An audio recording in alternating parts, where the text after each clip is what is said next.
Hello, and welcome to Dolphin's Dive, the weekly strategically minded Handelabra stream hosted by Logic Dolphin.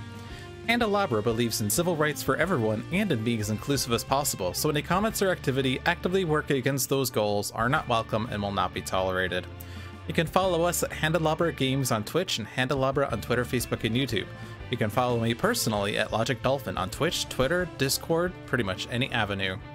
Sentinels of the Multiverse, Bottom of the Ninth, One Deck Dungeon, Aeon's End, and Spirit Island are all available on Steam, iOS, and Android devices, and One Deck Dungeon is also available on Switch, and you can find more information on those games at handelabra.com. Hello one, hello all, hello Evil Dice Monkey, and anyone else out there in chat land. We're playing Sentinels today, and it feels like it's been ages since I've played Sentinels because, well, I didn't stream for 2 weeks because of various reasons, and then last week was the One Deck Dungeon sale, so I played One Deck Dungeon instead. But it was also the first week of May, so it was supposed to be the Oblivion monthly game. And, well, here we are now. I feel like the last time I played was also Oblivion. I haven't even checked to see, like, if I have any workshop content set up. Nope. Good. I've been meaning to do more workshop stuff.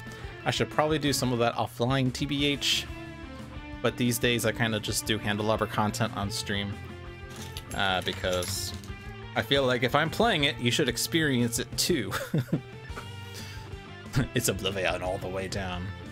Yeah, it's Oblivion! Ooh, got him. Yeah, I guess the last time we played was Oblivion mode because this is already defaulting to Oblivion mode.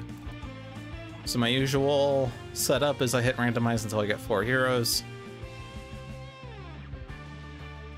Apparently that's what we're having. Wagner Mars Base, Madame Mittermeier's Fantastical Festival of Conundrums and Curiosities, Doc Thorath Capital, Omnitron 4, and Time Cataclysm versus Pest of Time's Chrono Ranger, Dark Watch Harpy, Termination Bunker, and Cosmic Inventor Writhe. Seems like fun.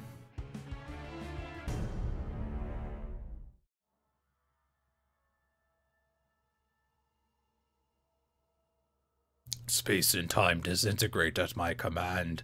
We're gonna need a full posse to round up this outlaw. This ain't gonna be resolved with a duel at high noon. Okay, I don't know what kind of accent I was trying to do. Was that a dog you heard? If it was, then it's not in this room. Maybe you heard me coughing, I don't know. My cold is better from last week, by the way, for those of you who were watching last week. If anyone was watching last week, I had a terrible cold. But I know that my parents are outside doing yard work, and I live on the first floor, so like anything they do right outside my window will very easily be heard here. So if they decide to start grinding up dirt right outside my window, I might have to mute my microphone because it will be obscenely loud. You have the Effusion of Pain, which means that we could very easily have page or turn to flip if he plays the right card, or in Battle Zone 1, Faultless in Battle Zone 2.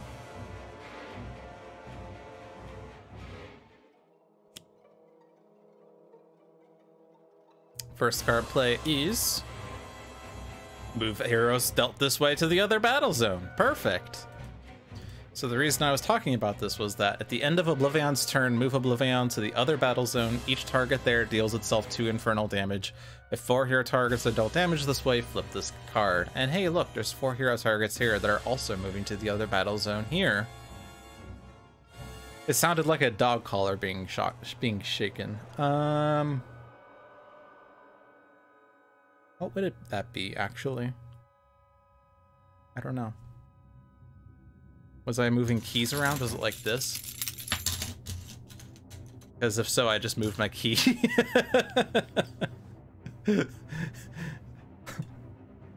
It could be dog. That could sound like a dog collar.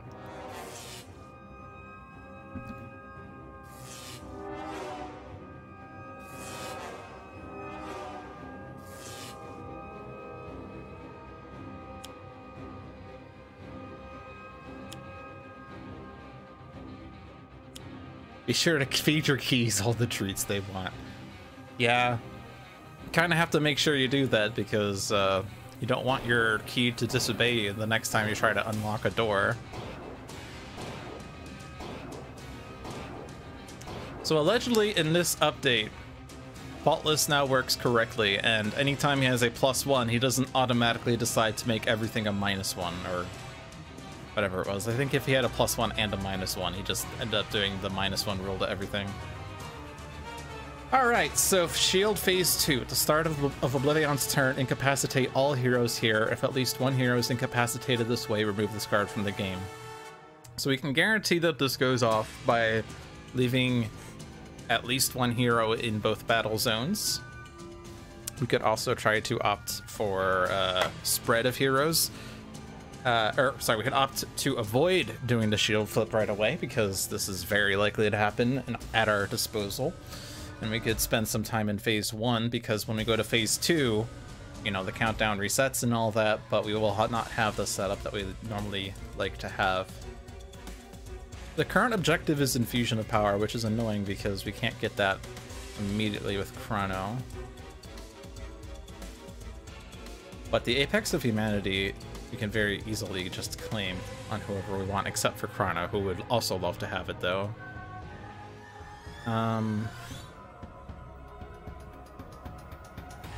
Harpy would be an okay candidate for it, though. Harpy does have a lot of pings in her deck, and having a +1 makes her work so much better.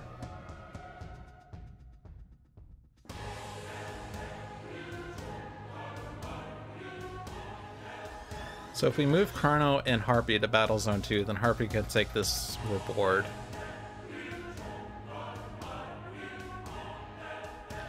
Battle Zone 1 is weird because it's only Boar, and we don't really want to destroy Boar. Or at least if we do, we want to do it in as few actions as possible, because the first time he's dealt damage each turn, you put a token on the card. And then he retaliates when he gets destroyed, and then the Oblivion will just replace him anywhere. So it could very well easily just be an off turn for Chrono. Because we have, like, the option of getting 2 bounties into play, but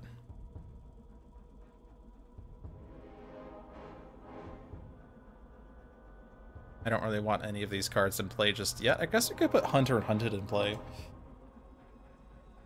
And assuming that Chrono survives, you know, then we have him dealing more damage innately. It doesn't have his damage dealing power out just yet. I mean, like, he has Temporal Grenade, but he doesn't have Compounded Bow or the other things. Neurotoxin Dart Thrower, Masada, one-shots that deal damage other than the 1 damage. You could just skip, I guess. So change battle zones, and you're not taking, you're not shuffling, so you're just gonna skip. This is an off turn. We have Displaced Armory and Terrible Tech Strike though, so we could get him Compounded Bow now. And then Harpy moves, Harpy takes, Harpy hexes. Oh, actually I don't want a Harpy hex, TBH. I just don't want to hit 4 for even just 1.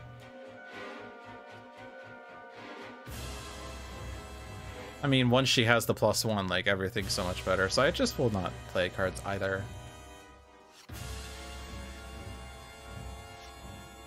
I didn't actually look at what anyone had, by the way. I just kind of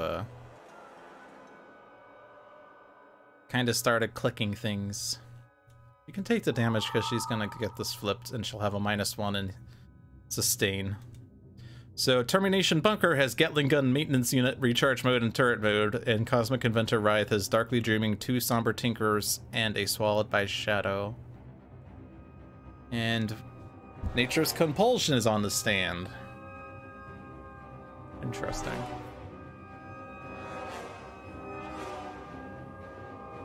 I think I'm fond of moving everyone from this battle zone. The only thing that Oblivion will do if he stays there is he gains a Devastation token.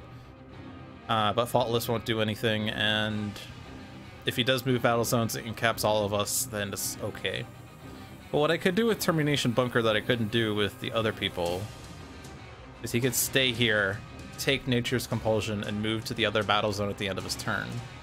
in which case he can take actions here. Unfortunately, his actions here aren't very exciting.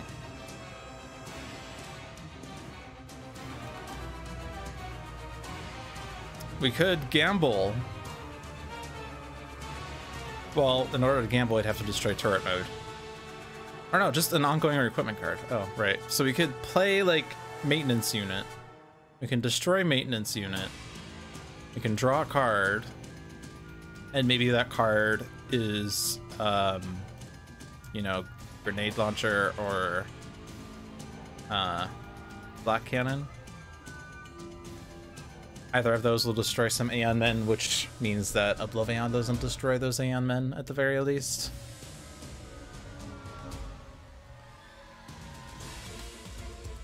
But it requires me to play something just to destroy it.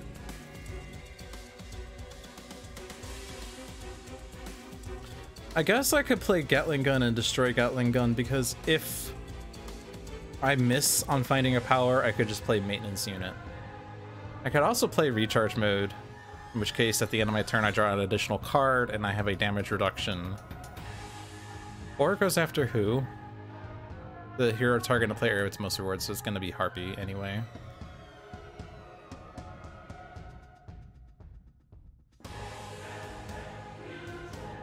I mean, yeah, Gatling Gun takes cards, right? Yeah, so let's search for better cards.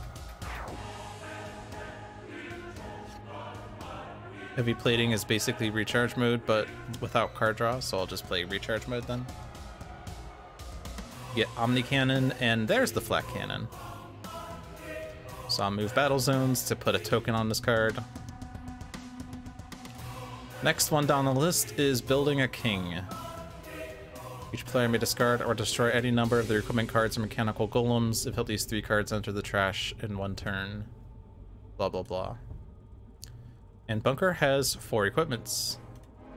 Bunker could do this single-handedly. Harpy has no equipments ever. Chrono Ranger has equipments, 1 in his hand. And Writhe, of course, has a number of them, but Shadow Cloak is one of them, but also has Cloak Projector and Grasping Shadow Cloth. So you don't have excuse me, you don't have any of the things that are equipment cards, so so you're gonna take the objective for sure. And you're gonna move battle zones, you're gonna take the objective. And I think because at any moment Writhe could, or rather everyone in battle zone 1 could get incapped if Oblivion moves to the wrong battle zone at the wrong time. I think we just rush this, because there's no guarantee that anyone's going to be here, so I think we just discard everything to get the T-Rex bot going. T-Rex bot will end up hitting Boar for 9 damage. Well, I guess it's not, it's May deal. 9 damage is a lot of damage though. Makes a lot of progress towards destroying Boar.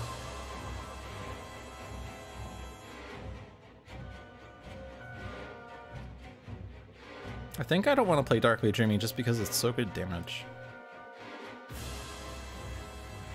I think I want to hold on to these because if you do find an equipment, you could discard it and then play this to put it into play after Building a King. Draw 2 cards, select a hero until the start of your next turn, prevent the first damage dealt to that hero each turn.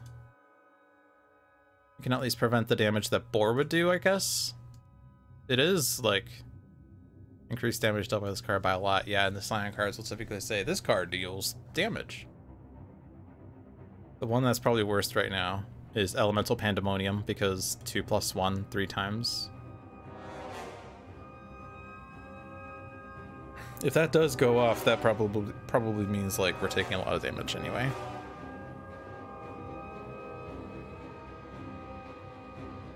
I used all of Bunker's stuff, and it looks exactly like a Unity bot, but I definitely invented it all by myself. All by myself.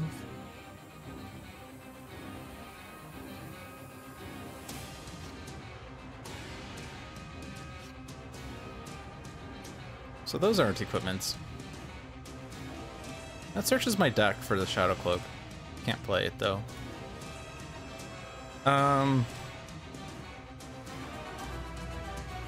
I could put it on Harpy because you're currently going after Harpy. You could also go after Writhe. And both of you guys have like the same amount of HP. So like that's super exciting. Any self-damage in here that we're worried about?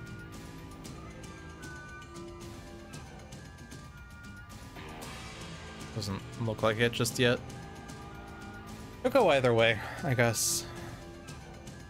The benefit of this is that you would be saved by an environment destruction if that were to happen, which is very unlikely to happen. But it doesn't prevent you from incapacitation. And so, like, this decision is, like, 50% likely to not matter. But Harpy with Apex of Humanity, she already has a -1. So let's put this on Writhe. Until he has the Shadow Cloak in play, and then he can spread the wealth. Skiyamaki helps get the Shadow Cloak as well. No equipments there. Destroy / discard Temporal Grenade. I guess it's a question of how many of these cards we want. Omni Cannon is too slow. Black Cannon is going to be good damage. Maintenance Unit, also arguably too slow.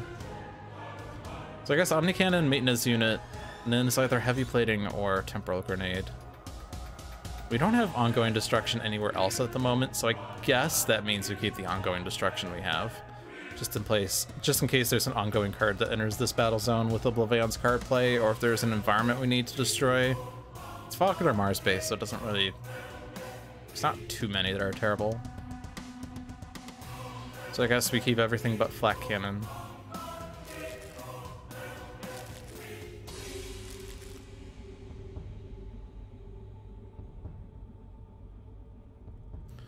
So do I do this 9 damage because it's so much damage? It puts an extra token on him. Which means that if he does play Elemental Pandemonium, it's going to be +2 damage to all of those, so it'll be 12 damage to everything. Which will take out T-Rex Bot. But before he does that, T-Rex Bot gets a last lick at least. This is going to be a painful zone.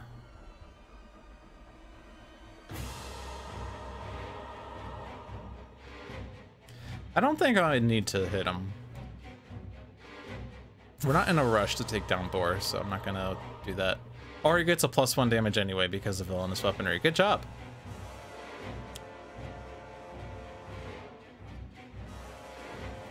Yeah, screw you, Chrono. Screw you. So you do have the +1. Oh, but this is the first damage is prevented, so Writhe takes no damage. Oh, but then T-Rex Bot takes a damage. And that puts a token on Boar. Eh. Hey, John.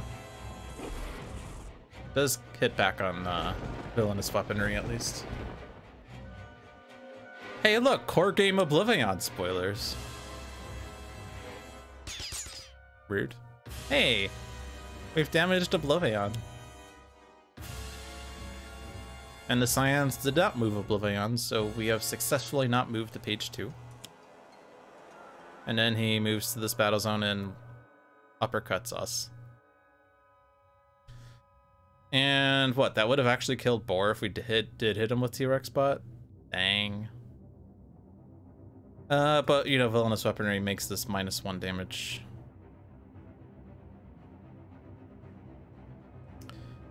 So yeah, that's... That's, Reinek Helvas, huh?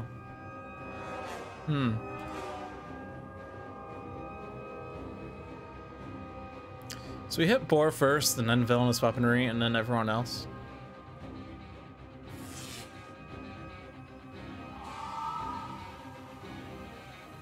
Actually... Okay, yeah, it's the start of turn that he does that, so we've passed the start of turn check for that. And then the rest isn't gonna matter.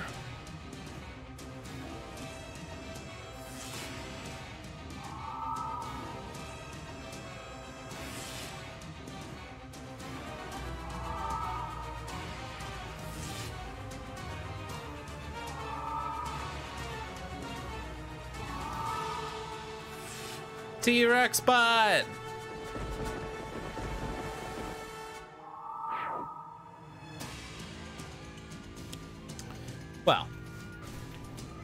We are now in single digits, which is what happens on page 1.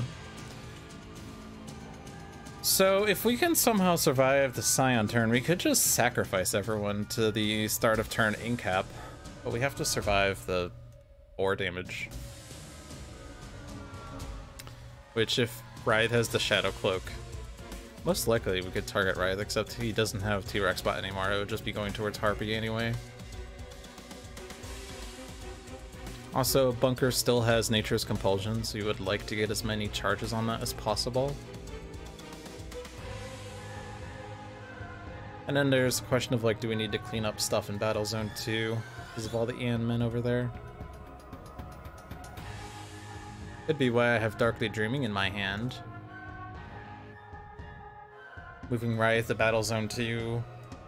Writhe could just wreck face over there. And Writhe's probably like one that could stay alive the most likely.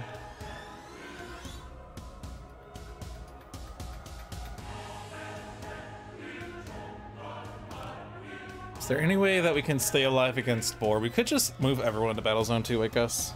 So what is this card? At the end of the game turn, deal the hero target with the highest HP and the villain target with the highest HP 2 projectile damage each. Lots of fun in the fun house. We're having lots of fun in the fun house. Lots of fun in the fun house.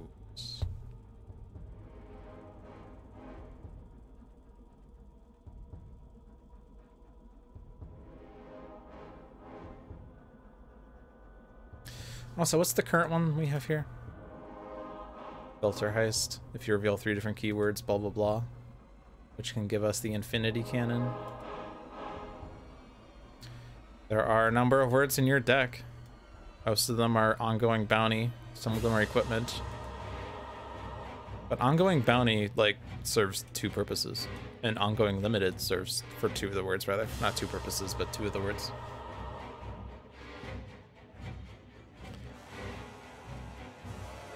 What does Faultless do? Each hero targeting the play area with the most awards, 3 Radiant and 1 Infernal.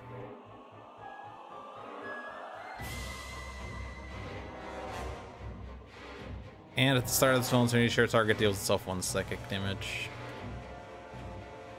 In order for Chrono to survive that, he would need to have nothing hit him. Which, to be fair, none of, like, these are not guaranteed to hit him. In fact, none of these hit him if everyone moves, but not everyone might be moving. Unless we want to do that, I don't know.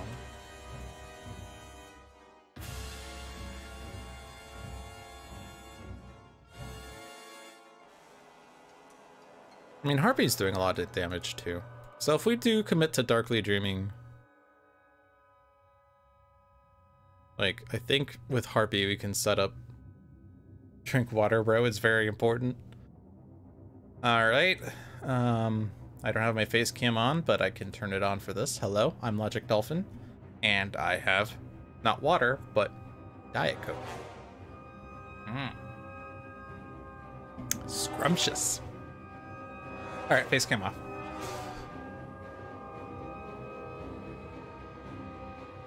I'm not in a very face cam mood right now, so I'm just not having it on. Excuse me. I'm allergic to Diet Coke. Nah, I think that was just allergies. Allergies to, like, springtime and happiness.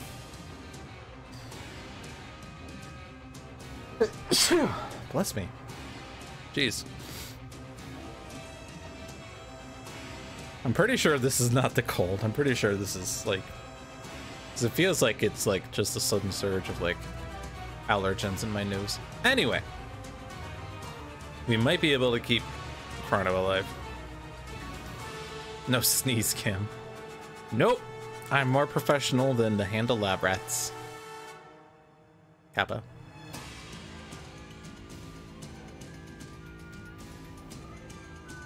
I'm probably okay with this. The world's biggest pool table. Can hit either Writhe or Bunker, and if it hits Writhe with Shadow Cloak, then it means it doesn't do anything. So I will leave that in play. But then the question is like, what would I want to play? I guess like Displaced Armory for Jim's Hat, Sudden Contract for By Any Means, and then use the base power on like Aeon Warrior or Aeon Locust so that they also get a +1.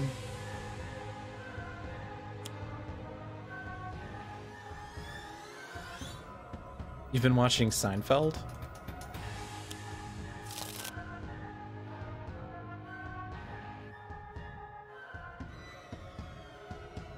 I think putting you on even. No, I guess actually with a +1, you're just. I don't know. Put you on even. Because Harpy's doing even damage and Writhe is doing even damage.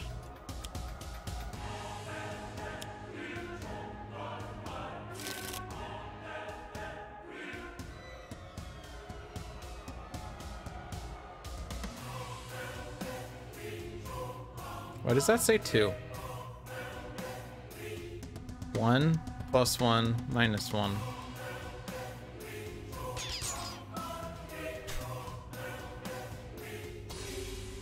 There is an episode about sneezing, yes. It was the spoof of the JFK assassination, right? Like, it was the mystery loogie. People think that there was a second loogier or something. At least that's what they say. You can have +1.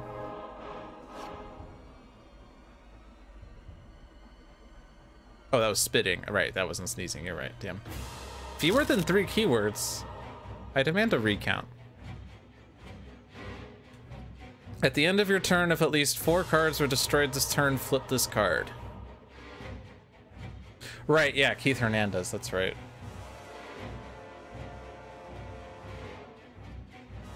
I suppose I could destroy 4 cards by playing Arcane Explosion, and I also incap myself in doing so. Right? Yeah, because I will always have at least 1 Avian token after this is done, and I guess actually damage to myself is reduced. But like +1 -1 is like, yeah. Harpy Hex and Mystical Outburst, though, is a lot of damage.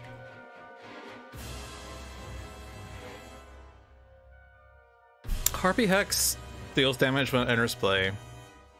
I flip a token, which makes Harpy Hex go off, and then I flip 3 Arcanes, in which case this deals 3 instances of damage, and then this does a buttload of damage. I think we can just get this right away. Which is like, whatever, but it's at least out of the mission deck.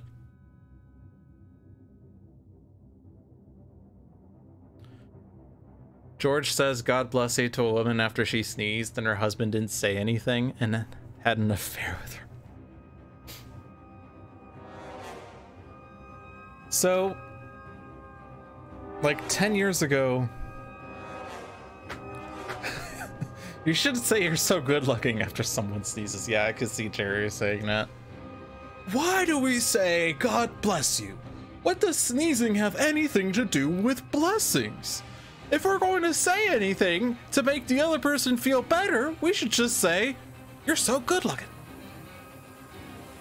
Might as well go all in on the compliment. I had a dream like 10 years ago that was an entire Seinfeld skit, and I've reenacted it like millions of times.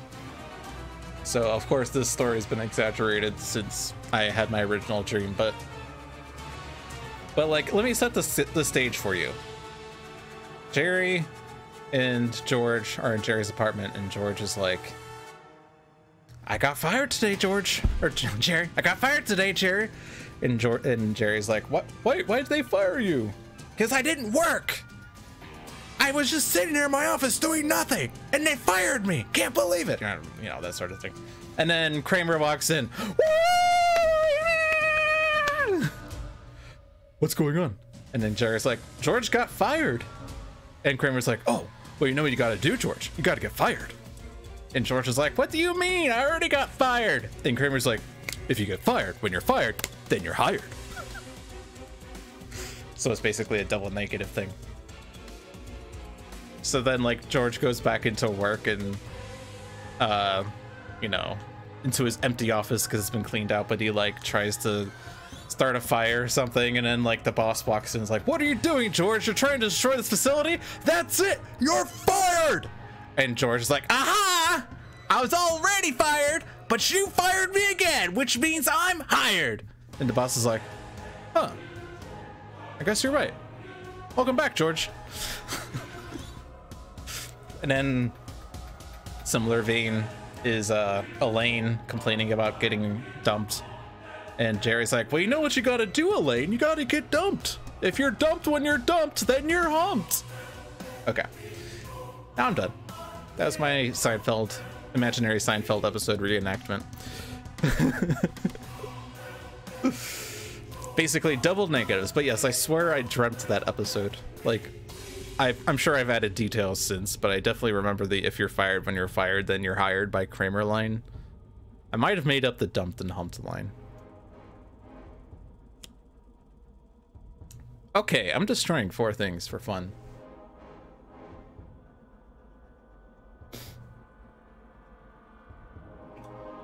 And you just, like, die by getting hit twice. So you're basically, like, as an equivalent to an Aeon Thrall here.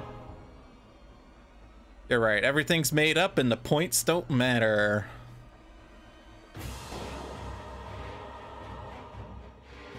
Yeah, I've read some of the modern Seinfeld ones. They were pretty good.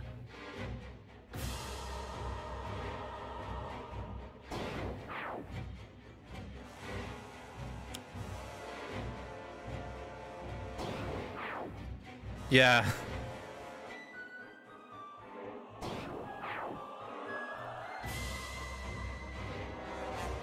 Cartwright, table for two? Or sorry, Cartwright, party of 4?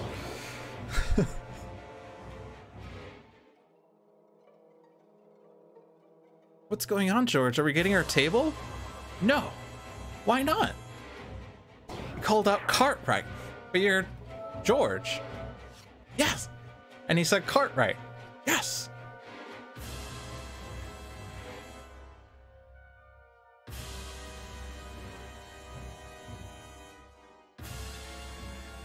Oh, but putting Bunker back in Battle Zone 1 is kind of suicidal. Kind of.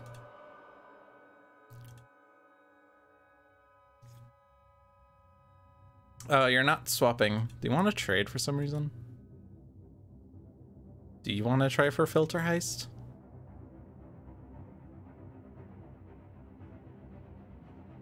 Is there any reason for you to take Filter Heist? I guess other than the fact that...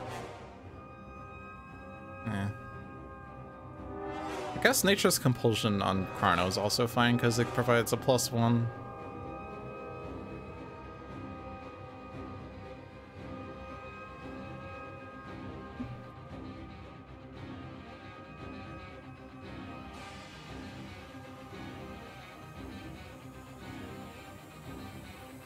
I mean, you're not getting this turn, so if we do expect to be incapped, we should do a second shot on Filter Heist. Spend every round as if it's your last.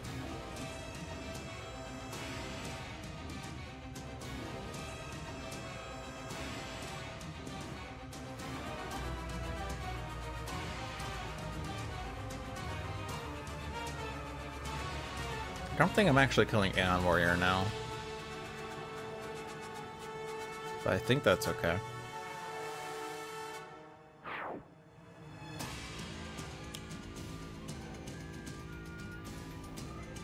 Get rid of that scum.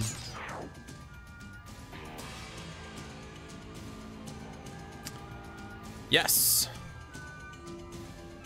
Yay! We did it! We got the Infinity Cannon!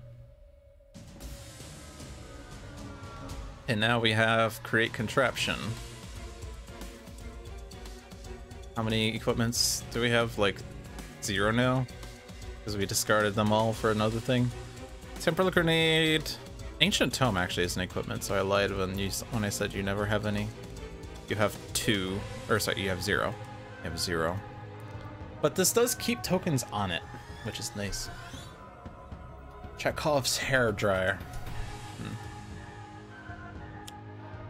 Better to take than to shuffle. Next one is The Nations in Ruins.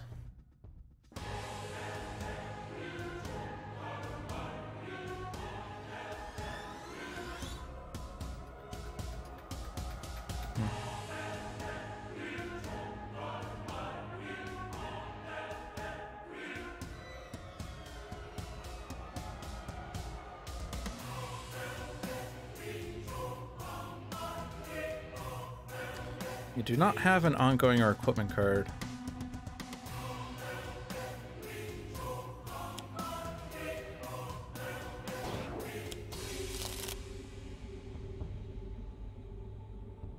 If I had hit Aeon Warrior instead, would I have killed both? Do I actually care? I don't think I care.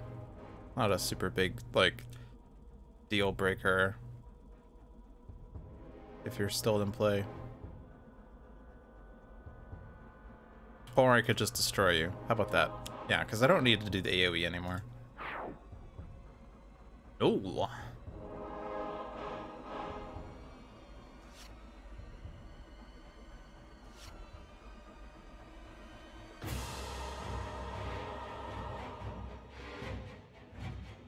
What do we think? Harpy?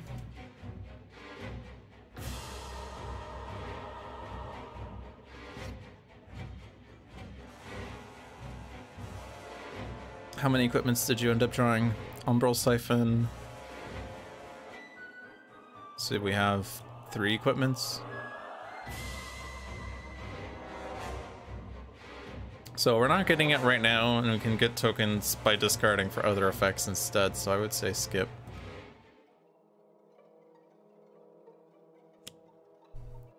Oxygen leak? Or we're so deprived.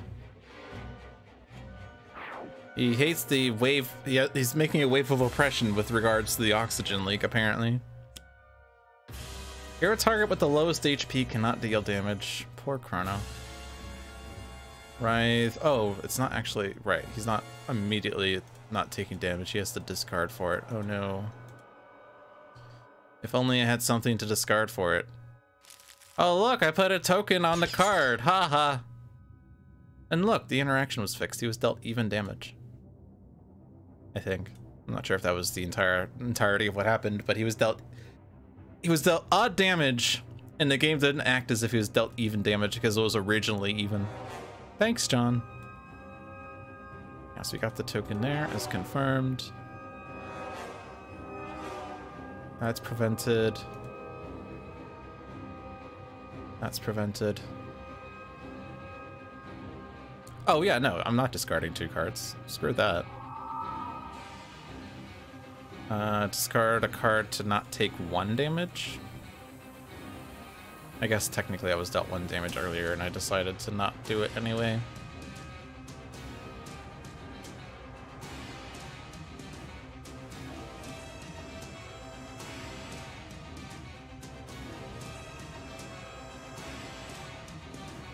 I think I'll just take 1.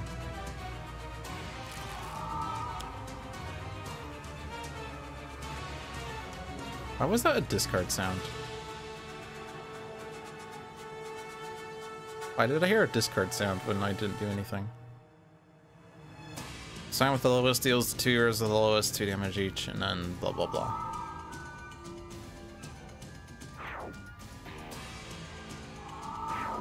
No! The Shadow Cloak! No! And Harpy's gone. Bye, Harpy. Random! Do not fight the end, none shall survive to remember. The battle to end all battles! This will be glorious. Do not move. And Oblivion did not move battle zones. He moved battle zones. He's killing Chrono. He's killing Bunker. He's killing Writhe. He's fatally wounding Faultless. Haka is Haka. I was sadder for a piece of clothing. The Shadow Cloak is no! And Harpy's dead. You're right. No.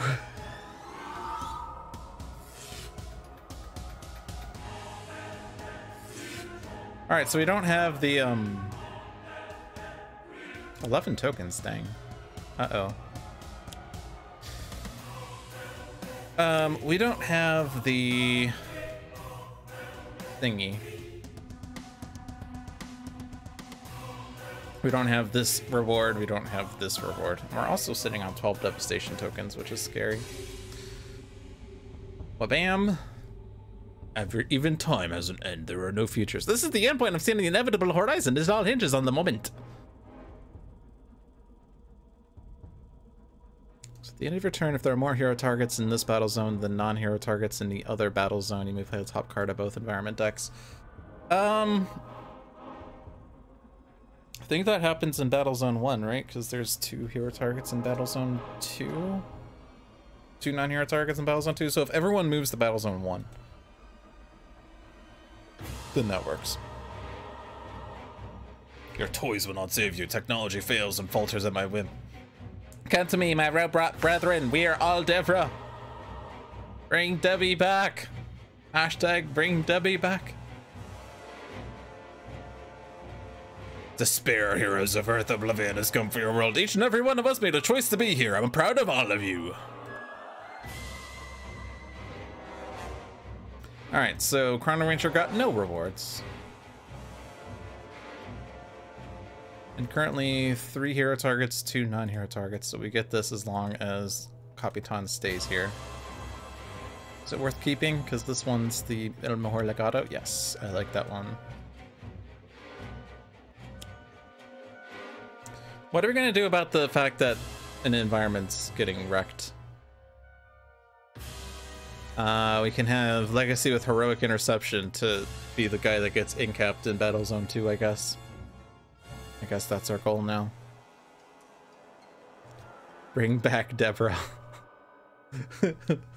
Hashtag bring back Deborah. None of our trashes have anything. How much damage is this? 2? So now that everyone's here, let's just wail on Boar and have him take out all the Aeon men. What could possibly go wrong? I mean, the heroes that are here are at max HP at least. 2, 2, and 2. It's not enough. Oh, but then this will go off. Alright, that works. That takes out the Aeon men. Gives us a new Scion, but it does put devastation tokens at 11, which is slightly more comfortable.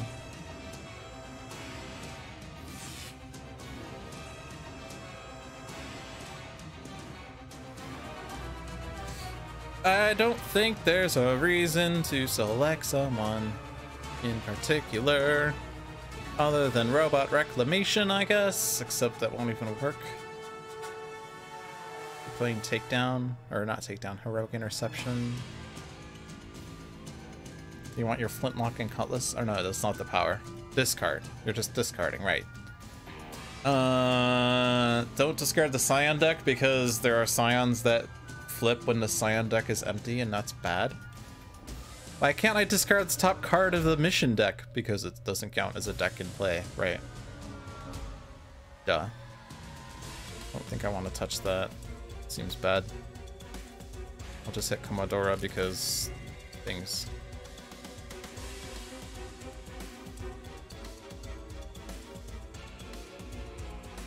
Because I could like select cards from my deck, I guess. I put Run Aground in there. Sure. Yes! Wagner Marsbase plays Fire in the Biosphere. Abandoned Big Top.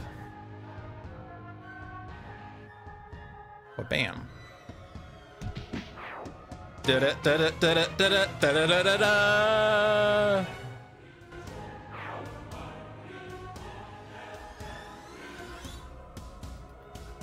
I don't think order matters.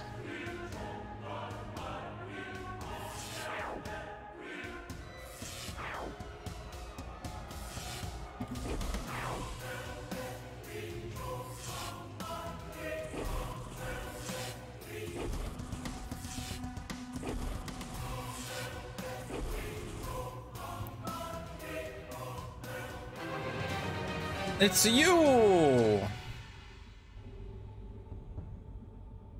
Sanction, the one that does things.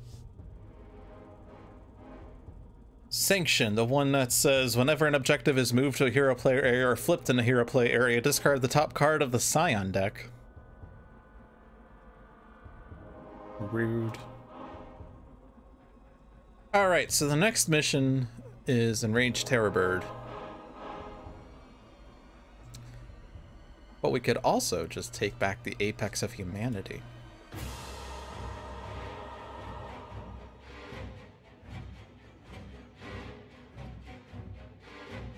Apex of Humanity on Haka is pretty dope. Unity has Infinity Cannon. But Legacy has T-Rex spot, so who's the real victor here? Probably Unity, because Legacy's sacrificing himself most likely. He doesn't need to play Heroic Interception now, because we're not destroying that environment after all. What's the abandoned big top? At the start of the environment turn, if there are fewer attractions than active character cards, play the top card of the environment deck. There are fewer attractions in play than active character cards, yes. I guess that's... Is that actually counting globally, or should it only count locally? In which case there's 0 hero character cards and that shouldn't go off? I don't know. If I leave Legacy in Battlezone 2 by himself, then Freak Show means Legacy doesn't deal damage, which is interesting.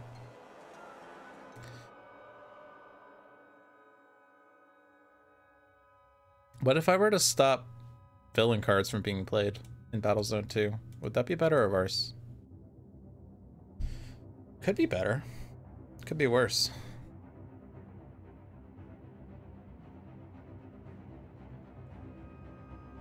Haka could go to Battlezone 1 now. So he does that.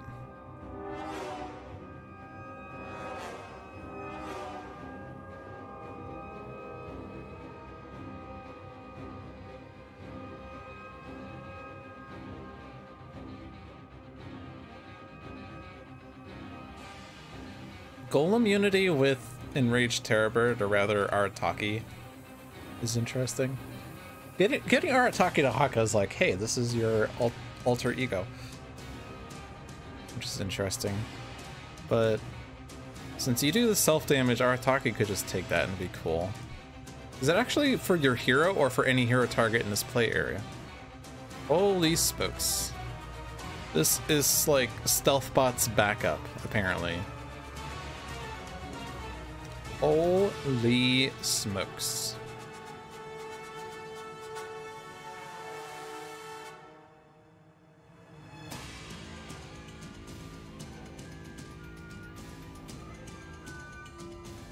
I think I regained the apex here.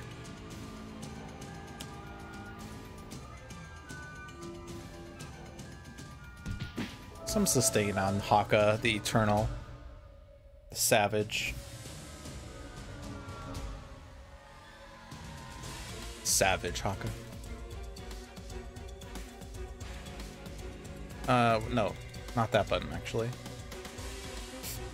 No, we lost Mint!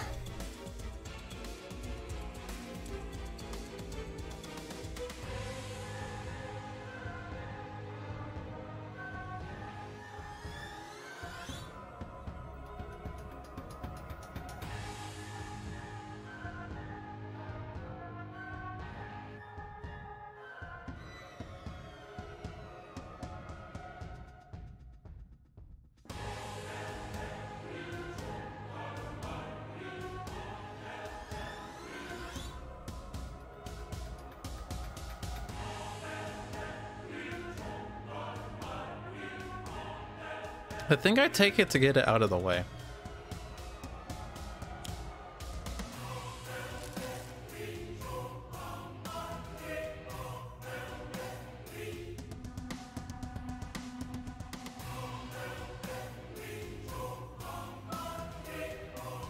I want to get rid of Hope for the Dawn so I can dig towards the better rewards.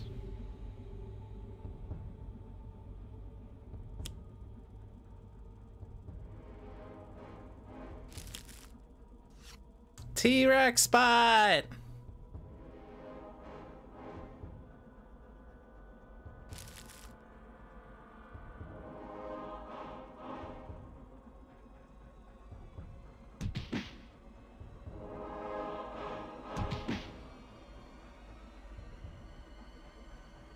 Alright, Legacy, it's up to you.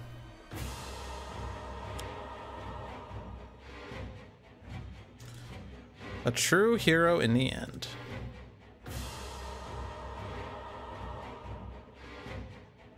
Might as well still play this.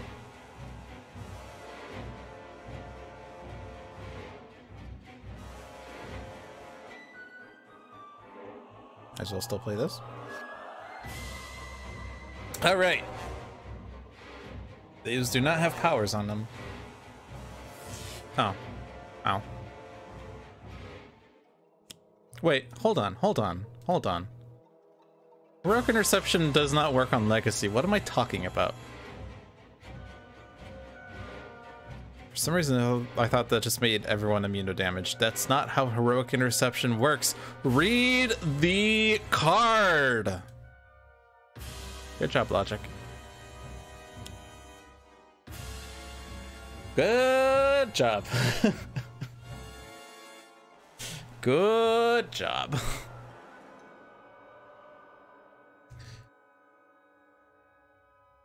It would have worked if Legacy took the Terror Bird. Well, but Terror Bird needs to be dead. Terror Bird is an environment target. Danger Sense would work. Actually, no, because it's not an environment card. It's an environment target, but not an environment card.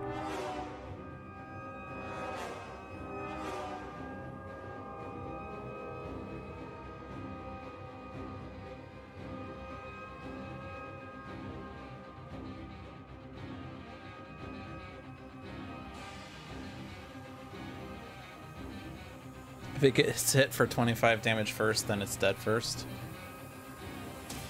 I mean, assuming that there isn't a 12th Devastation token that's being added.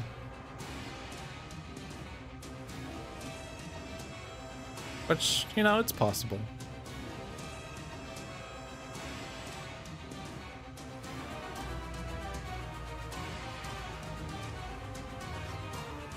I guess that wasn't really doing anything to to Legacy anyway because of this. Oh well, doesn't matter.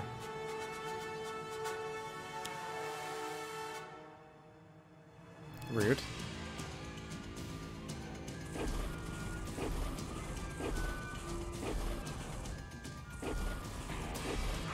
Raptor bye.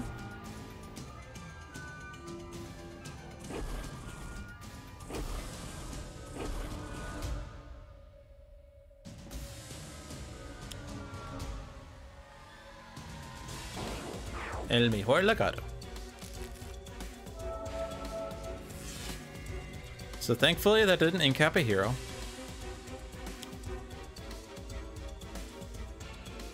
Maze of Mirrors. Okay. Things are getting pretty funky. Ah! I cannot deal damage. Ah! Ah! You hit yourself.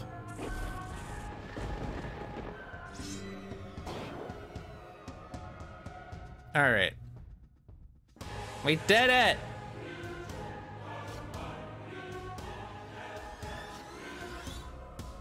Ground Pound is good.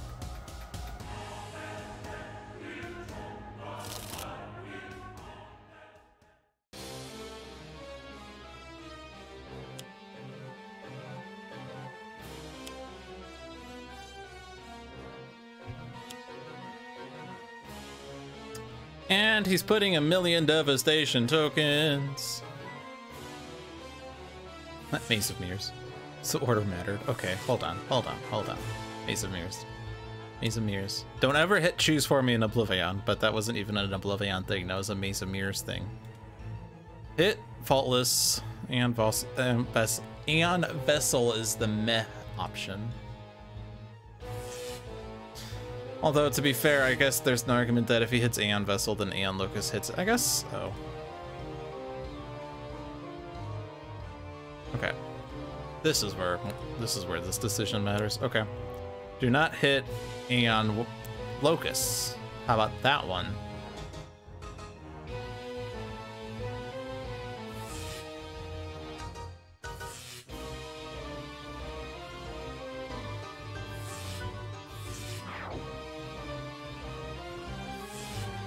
And we're now at 19 devastation tokens.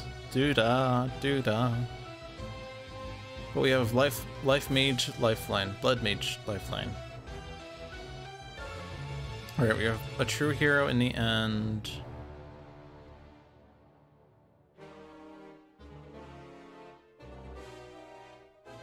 I mean, Haka and lifeline could take the damage for that, so you go to battle zone 1 to benefit from that, I guess.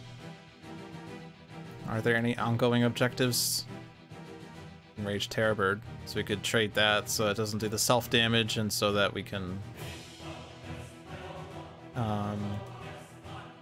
do another shot at that, I guess. We're gonna let Battle Zone 2 blow up, which will kill Faultless, which is nice, and then that Aeon Locust is also getting destroyed, which is less nice.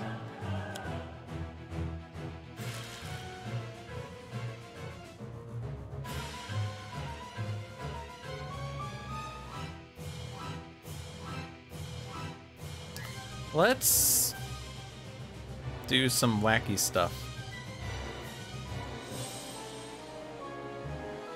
So you actually need to have a trash in order to be a target here. Interesting.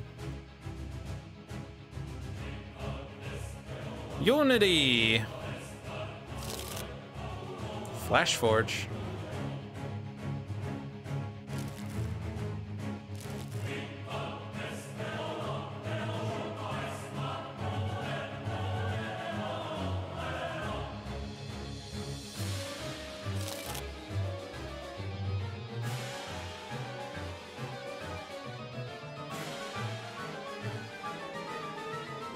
Wabam! Myself. Mejor Legado. Well, that's not Mejor Legado. Wabam!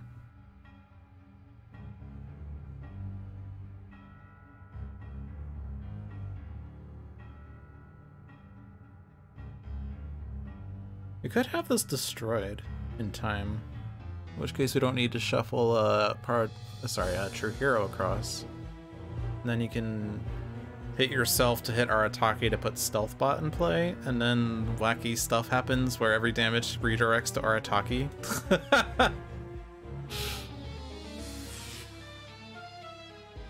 Arataki takes the damage. No, Stealth Bot takes the damage. No, Arataki takes the damage. No, Stealth Bot takes the damage. No, Arataki takes the damage. It's Wabbit season.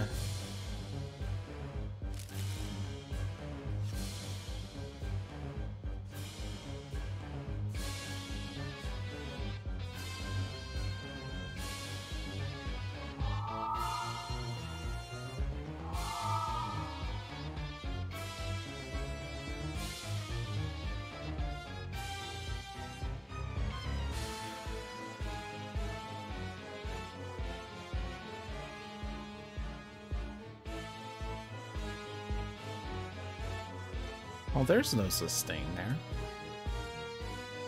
there. I should put this in the first battle zone, Scion. That's where it should go.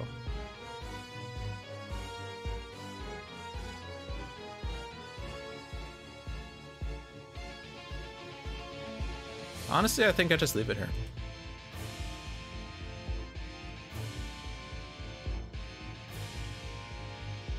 I think I could play Taiaha but hit both things.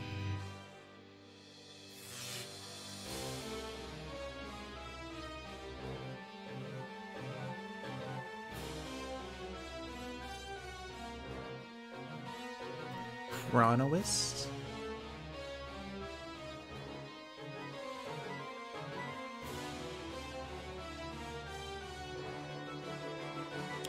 What if I play Ground Pound so I could get Chronoist?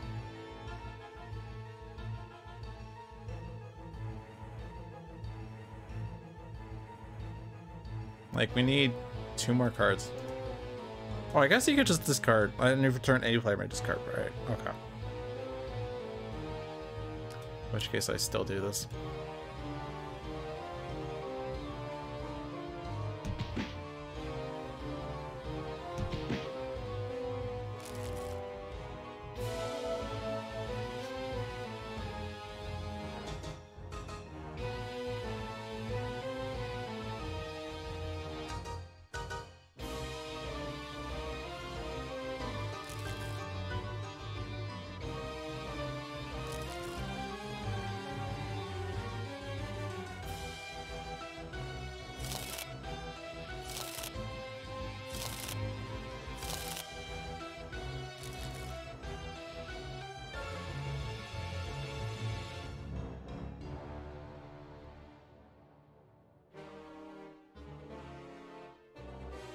I could just play Stealth Bot out of turn.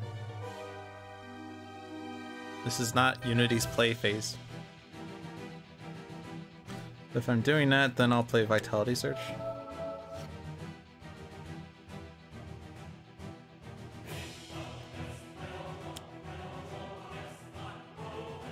And in so doing this,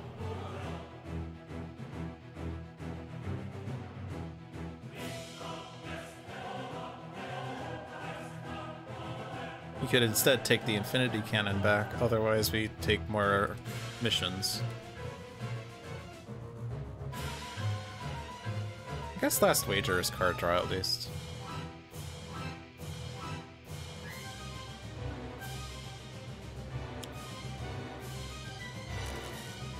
I could just skip to draw more. I was asking if a card from MMFFCC could track across battle zones. The answer is always no unless the card specifically says so. Well, then this behaved incorrectly. In Battle Zone 2, there are 3 attractions and 0 active character cards. So it should not play the top card of the environment deck.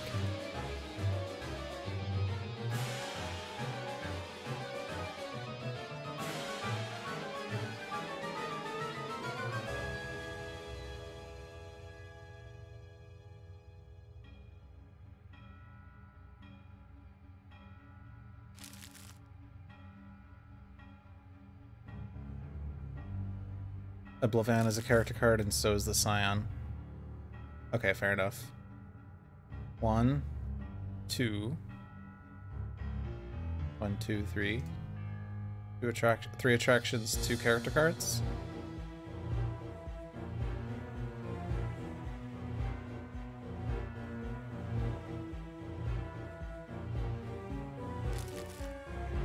And everyone else is in Battle Zone 1, so they don't count.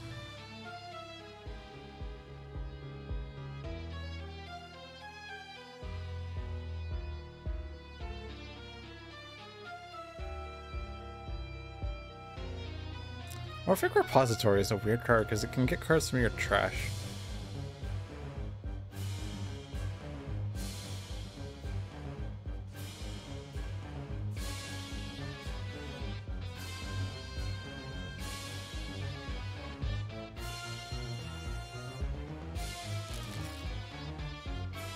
One shot. Two one shots. 3 one shots. We did it.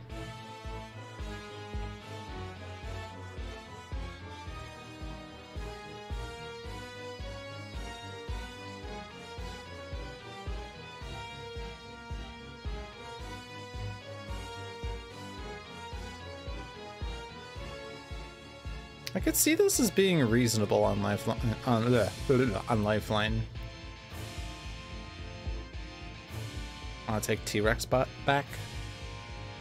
T-Rex Bot has a lot of damage.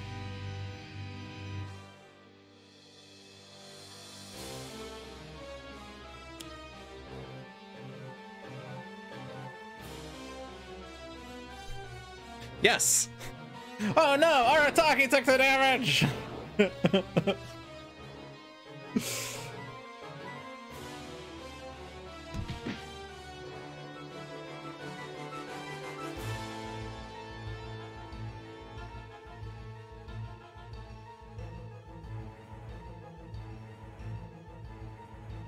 Okay, you don't want to discard any more of your cards.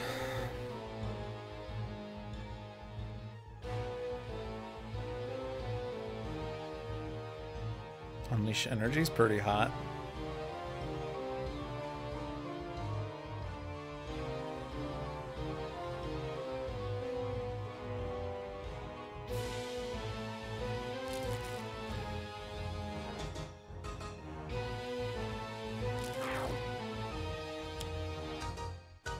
Play the next environment card.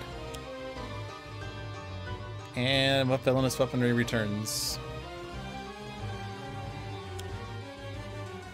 And villainous weaponry is gone. Oh no, and Oblivion's with her. Shit.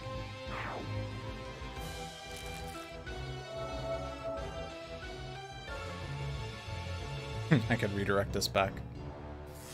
I feel like Arataki is going to...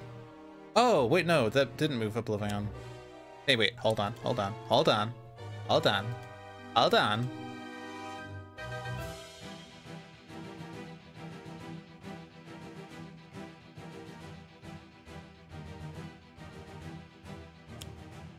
Wait, nope. Hold on. Did I do the wrong one? Oh, it's on super short now. Right.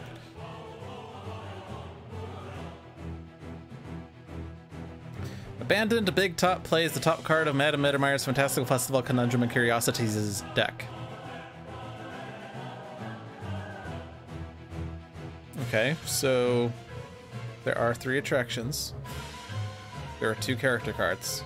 Faultless and Oblivion, right? Bug report. This is the public version though, so I gotta do the thingy.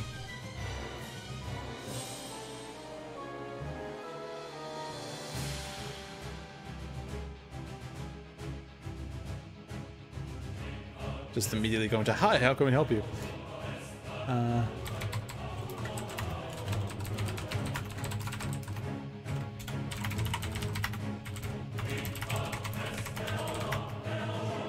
But I believe I can fly.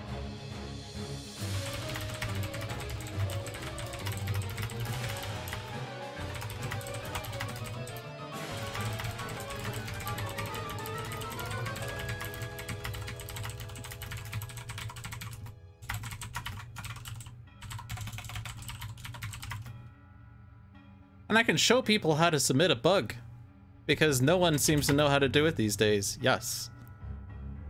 So let me finish typing this and then I'll go back and show how this all went. So you could make a clip and put it in the channel and pin it.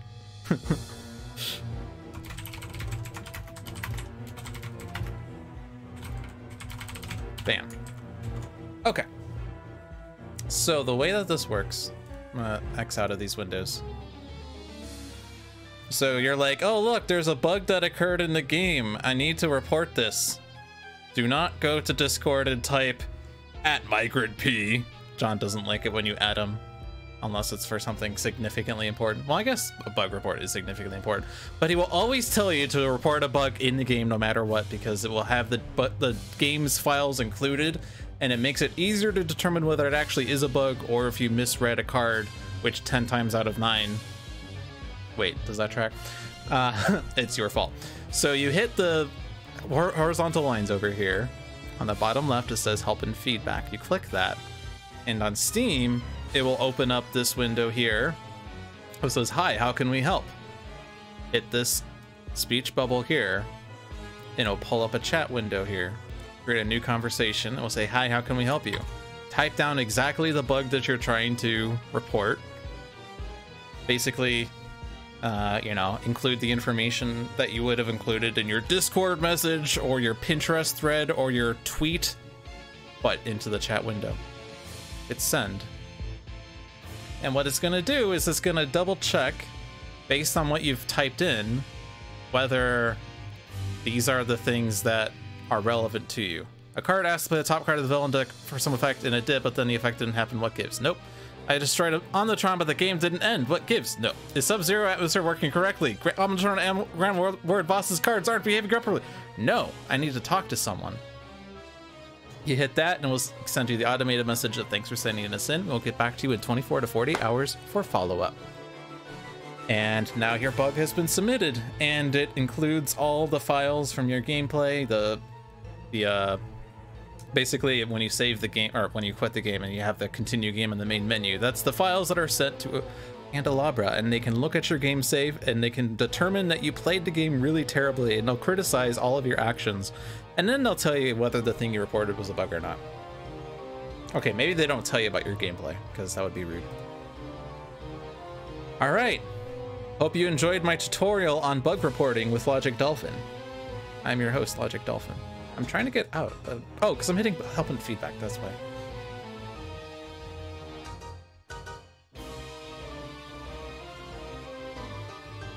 If you click yes, does it not submit the bug report? Because those automated messages are there to counter some of the usual bugs, which are like, I played Sub-Zero Atmosphere, but then at the start of the villain turn, Omnitron played a card and it acted immediately, but I thought it wasn't supposed to act. Well, that's because Omnitron's character card says at the end of the villain turn, play the top card of the villain deck. And that happens at the start of the villain turn, and then whatever happens on that card therefore happens immediately because it's still start of villain turn for the card play. Anyway. So, we're going to have extra environment actions here, but shouldn't matter because there's no one here. But we'll see whether it does matter. So, what was the thing that said? Zone card that I thought it said?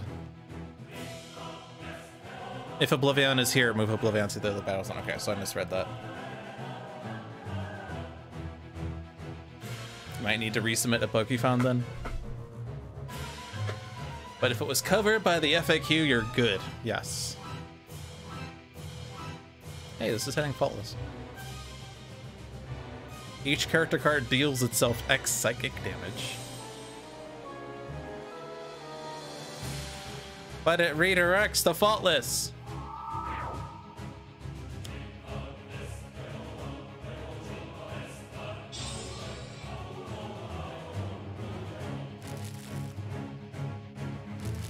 That is dangerous to discard the top card of Oblivion's deck.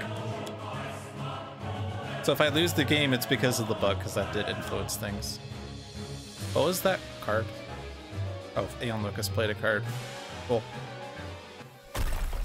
We're also going to start with like 12 Devastation tokens immediately, by the way. So the next environment's just, you know, a placeholder, apparently. That was just straight up damage. Yeah. Okay, next up on the lineup is Doc Thorath Capital, but Faultless is gone. Now that Madame Mittermeiers is gone, we fixed the bug, yay! I retract my bug, I guess. Or maybe, hold on, I'm not looking at that card. I'm not looking at that card. Because order matters.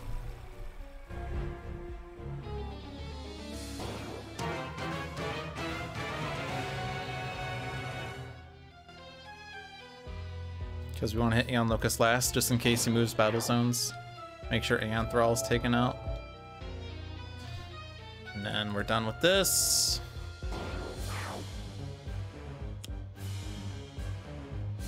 Oblivion moves to Battle Zone 1. That's actually really good. Now we don't get 4 Devastation tokens.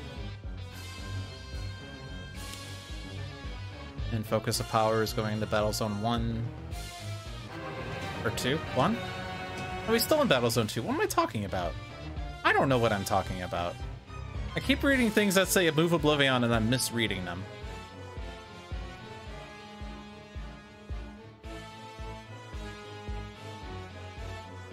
Oh, wait. Oh, he destroyed Faultless. Oh. And it counted as destruction because I guess that makes sense. Oh no. Faultless lived for 1 second. Well, I guess he lived for the entire game, technically. He was good for 1 second. All right, we're at 13 Devastation tokens, boys. So we're just gonna say goodbye to Doc Thorath Capital immediately. I guess that means Dark Mind basically dies immediately as well.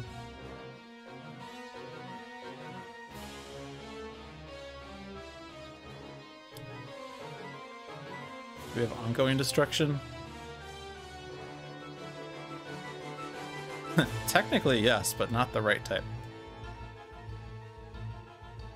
The answer is no. Which is okay if Oblivion is not in this battle zone, so unless Sanction plays a card that screws it up. Brother Sacrifice makes us immune to damage, right? Yeah. Prevent the damage and make targets immune and then remove this card from the game. So, is it worth taking? Actually, hold on. Whenever a hero takes damage this way, Unity can't take damage. Arataki steals it. Rude. Also, Komodora probably doesn't want to deal herself damage with a +1. So I guess it's just gonna be 2 tokens again.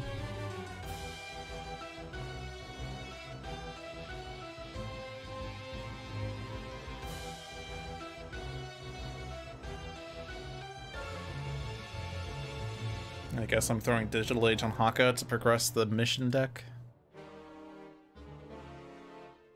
Unless Unity wants it.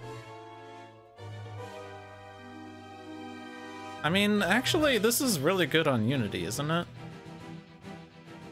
This is why it's called Omni Unity.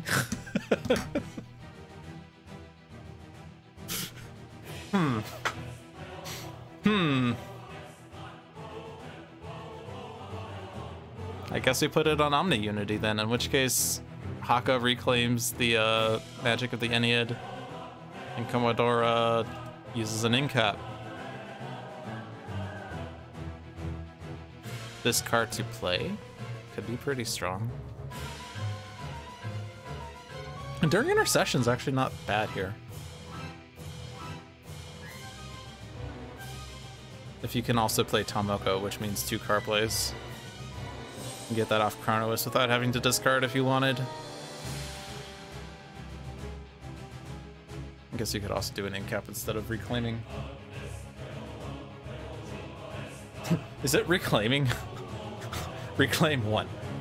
If we have progressed Haka's spirit tracks, he has unlocked the Reclaim 1 option. One player moves a card from their trash to the top of their deck. That could have gotten us Mejor Legado back more easily, huh? Welp. It's okay, it was for a good cause. Still though, moving a card from their trash to the top of their deck is pretty powerful. This is just like 1 HP, right? It's pretty meh. Pretty meh.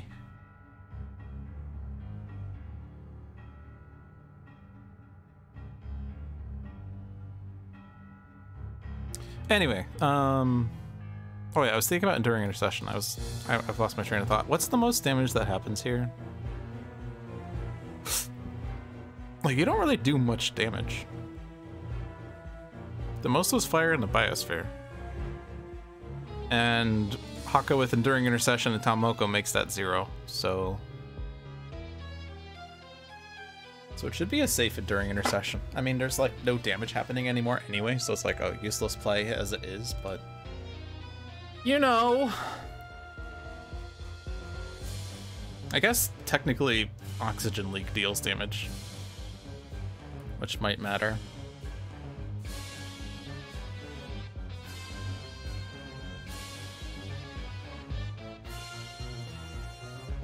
I could shuffle, I guess.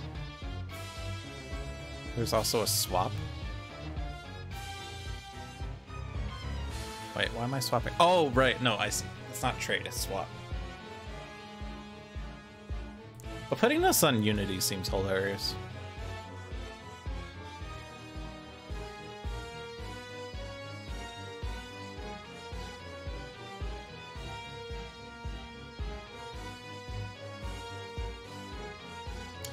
So I have to discard 2 cards. Or destroy one of these cards.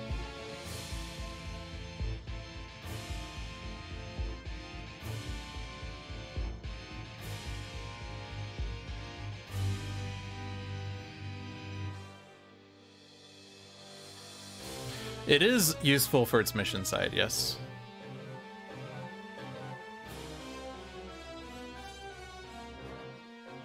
I don't think we really need to play extra cards this round. We don't have many cards in hand as it is. I think I'm just gonna give Komodora the draw.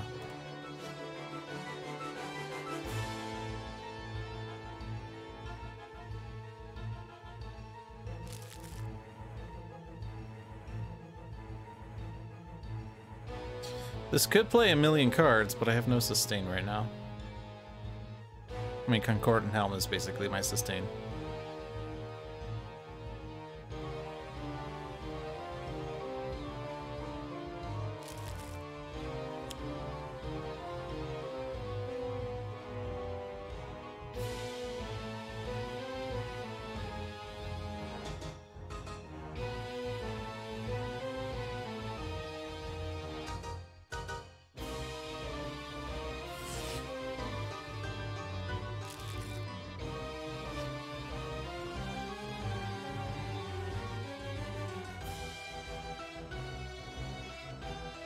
No. No.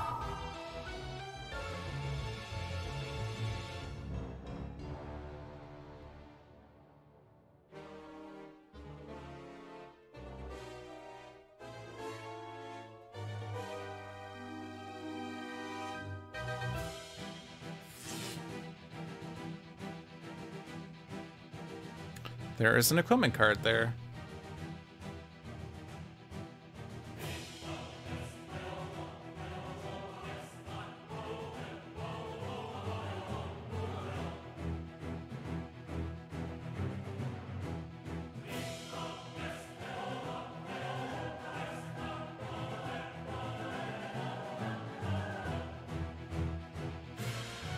And then you have it.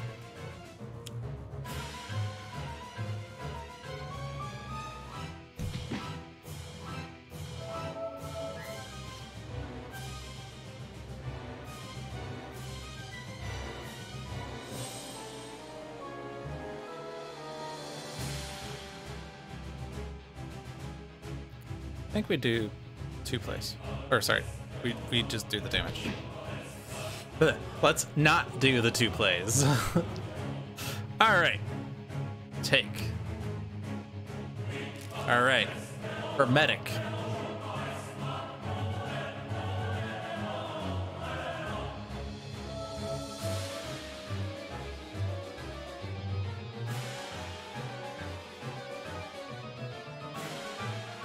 What happened to your thing? Don't you have a thing? Oh, it's in here. Oh. Oh. Drawing 3 is better than drawing 2 anyway, though.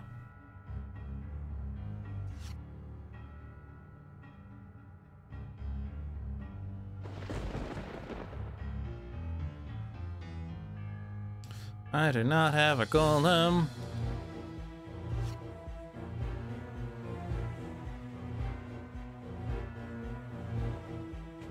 I may discard a card to put the revealed card into play. Either way, if you discarded an equipment card, flip this card. But bam! Omni Unity! Which, by the way, we have figurehead, so it's +1 damage. Aha! Look at how strong I made this. We're doing 12 damage to Sanction. When this card is destroyed, each player may move up to 2 cards from their trash to their hand. That's what's in store for us. Because also Raptor Bot's doing 1,000,000 damage. If I got Writhe to Umbral Siphon a hero, could that activate meager winnings?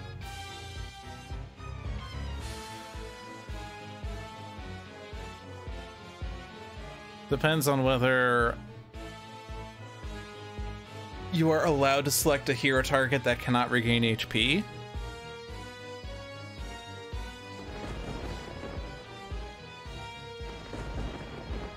Oh, you're not dead yet. Okay.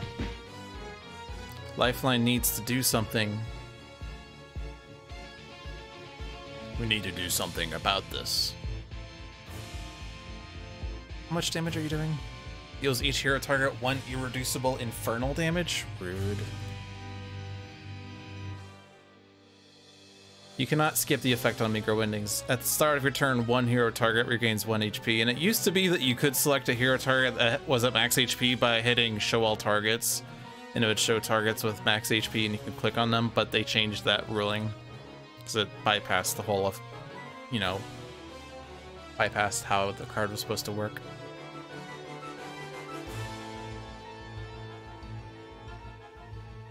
DRX bot noms hermetic. Hermetic, sorry.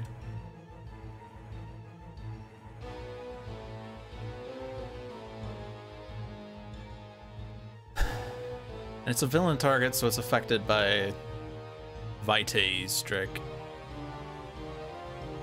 I just take it. Oh good, the Colosseum.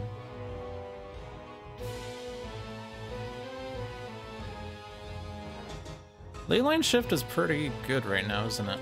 Because you're gonna put cards from our trash into hands. so we could like put better cards in the trash than like these. Yes. Also, it's not hitting Oblivion, so it's fine to do it. We can put Pervasive Red Dust into play! Is that actually oddly okay? Is that like oddly okay?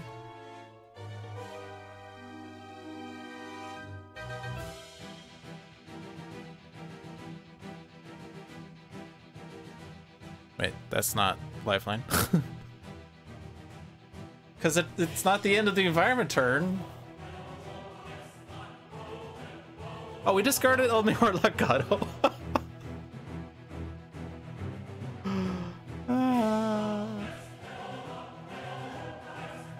Hermetic's dying to T-Rex bot dealing 9 damage and Lifeline dealing 2 damage, so that's not an issue.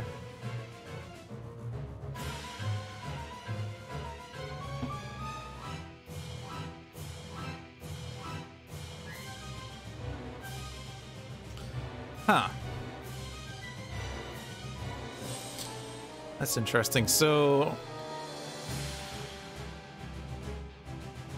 I could put Mejor Legado into hand, or I could just put it into play right now. So, I mean, I'm gonna double... I could have known Mejor Legado was the top card of the deck, by the way. But it's really interesting.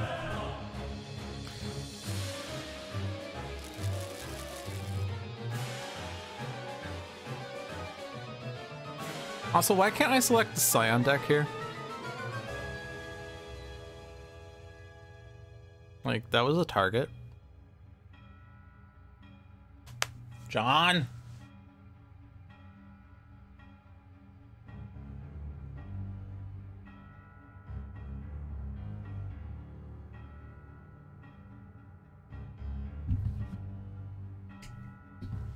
I'm half tempted to do Pervasive Red Dust because that gets equipments into play.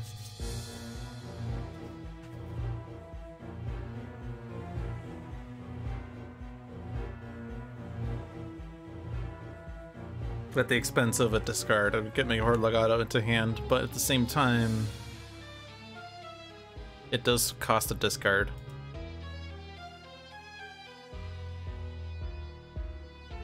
We fixed Faultless. What more do you want? Stop! Stop finding bugs!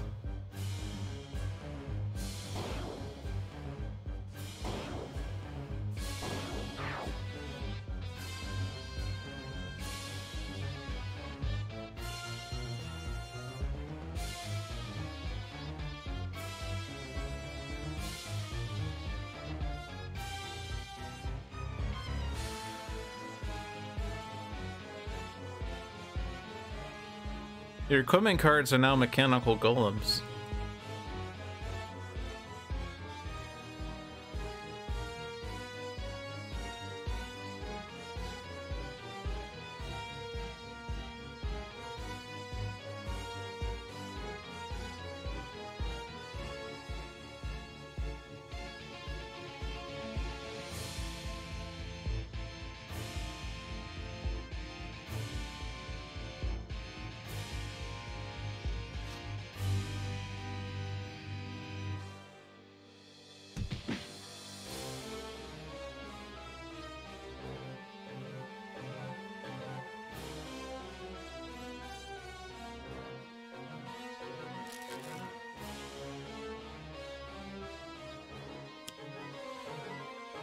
Oh, all targets are immune to damage.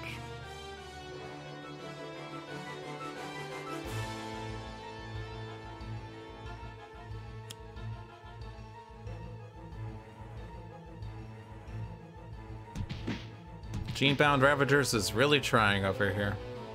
Alright, let's take a look at what's in the deck still.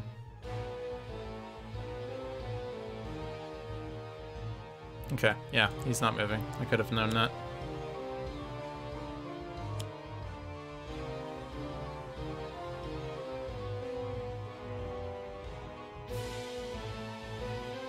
Screw you, Doc Thorath.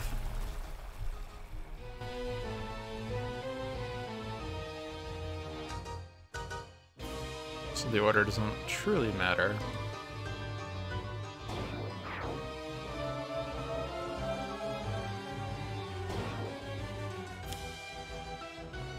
Hey! Oblivion has moved to Battle Zone 1 and is going to proceed to not hit us anyway. Unfortunately, we have to destroy that meteor storm. I guess we just skip the rest of, like, Commodora's turn, although that means that she's discarding crap and not getting a payoff.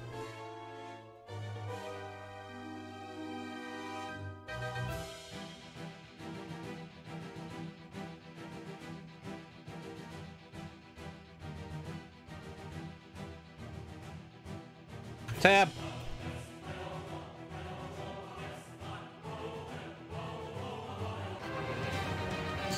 Voss!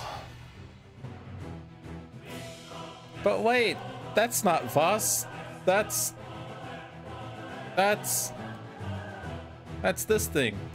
That's not Voss, that's villainous weaponry. They made a whole character card on villainous weaponry?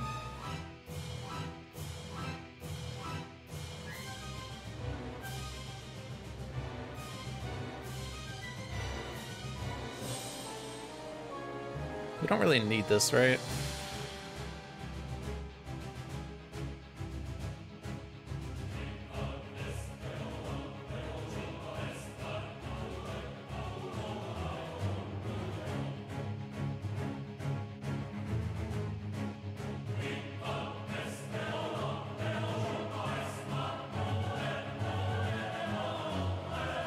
I think I just want to play as many golems as I can.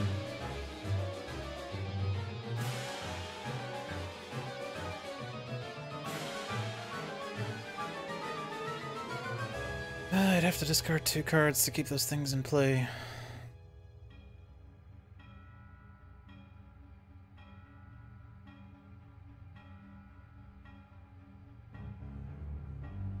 Let's just go like wacko here.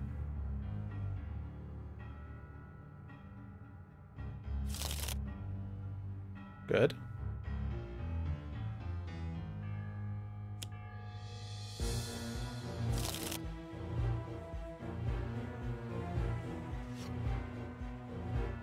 Fine.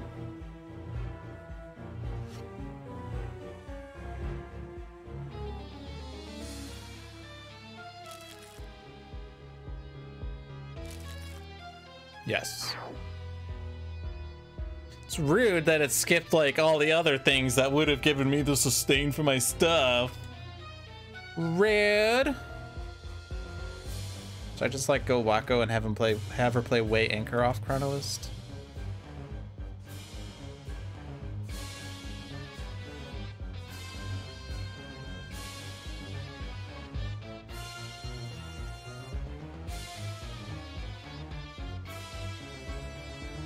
By the way, we don't have ongoing destruction. That's not good.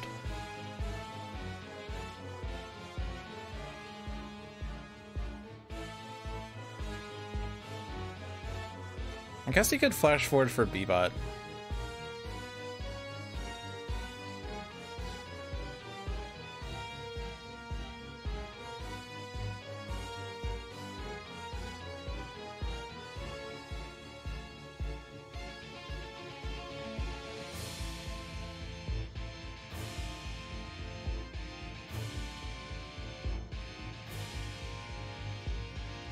There's no reason to take this because we're not, I guess, destroying B-Bot actually counts as a destruction.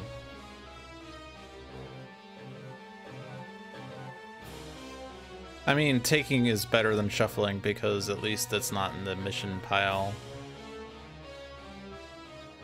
Yeah, I know we have ongoing destruction in decks. Have we found, okay, that doesn't count. Have we found this card yet? When I say we don't have ongoing destruction, I mean we don't have it right now. We actually do, because we can get B-Bot there. But that's not what you said, Logic. You need to use more words. You need to say exactly the correct things. Otherwise, someone in chat is going to tell you how wrong you are. And then they're going to tell you your IP address and your house address, and they're gonna wish your mom a happy Mother's Day. Hashtag bring Debbie back. Wait, that doesn't work. How am I going to destroy Bebot?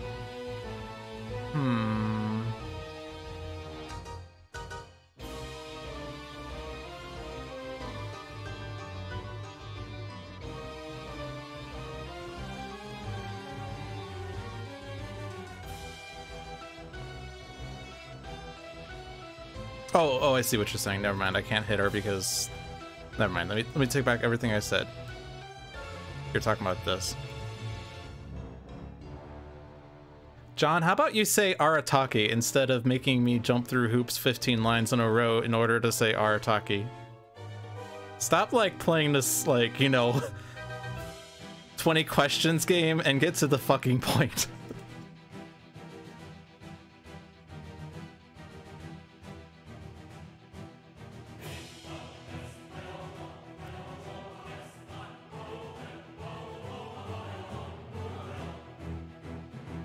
You wouldn't want to be backseating, yet you're, you know, asking questions like that is like backseating? Indirect backseating?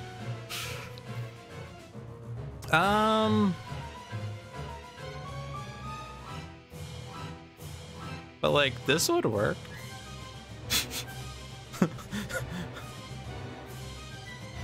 This would work.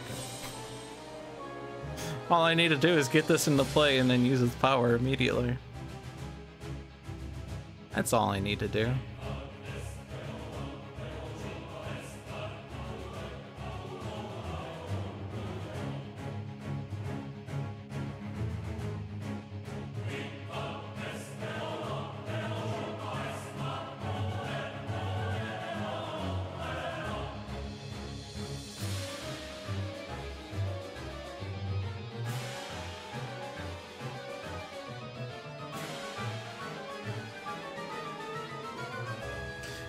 Yeah, I'm not 100%. I guess we could play Way Anchor and maybe get to it, but it's not like guaranteed.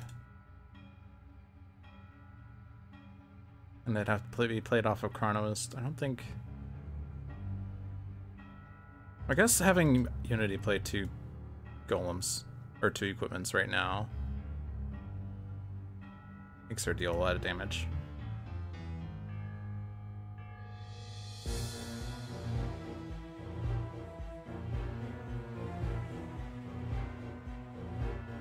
You can play Construction Pylon and use Construction Pylon to put modular workbench and volatile parts into play.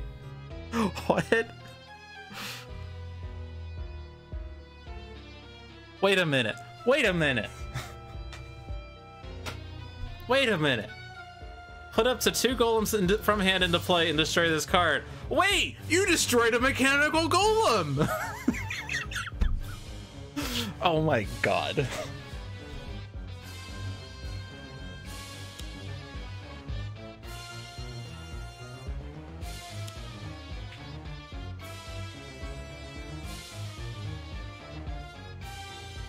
Oh yeah, we have this too.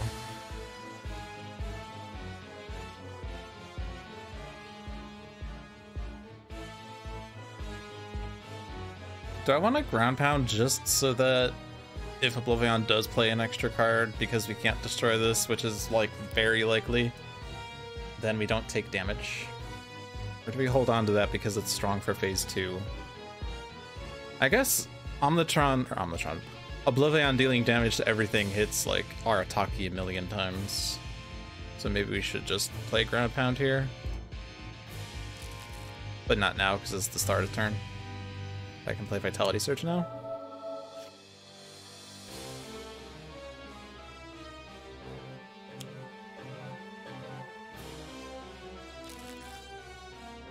Oh wait, I discarded a damage card.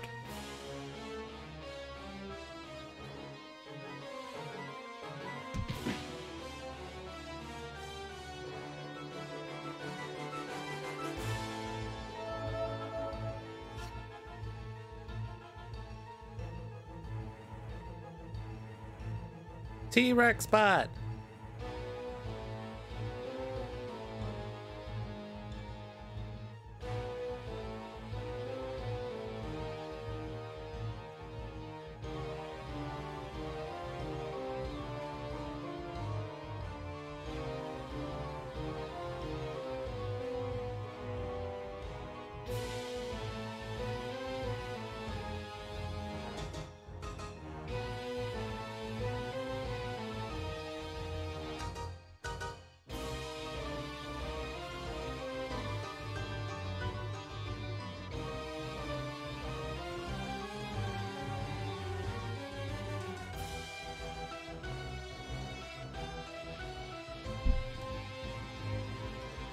Put a deck in its trash? What?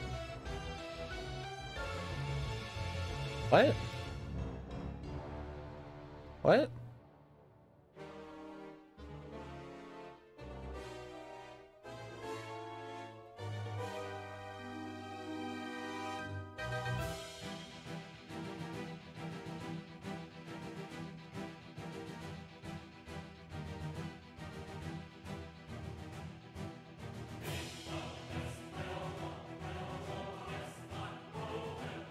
Wait a minute. Wait. Wait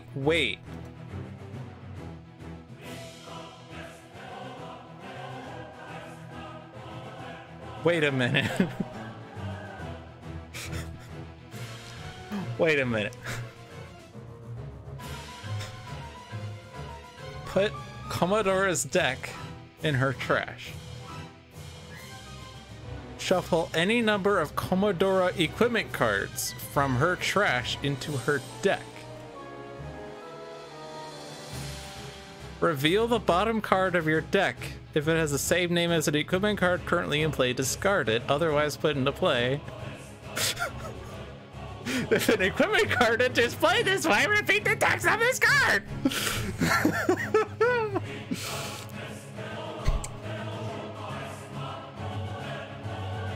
Of course, Concordant Helm is currently in play, which is limited. That's, I've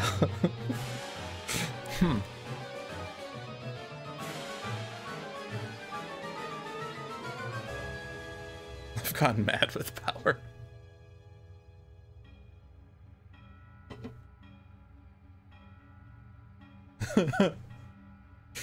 I mean...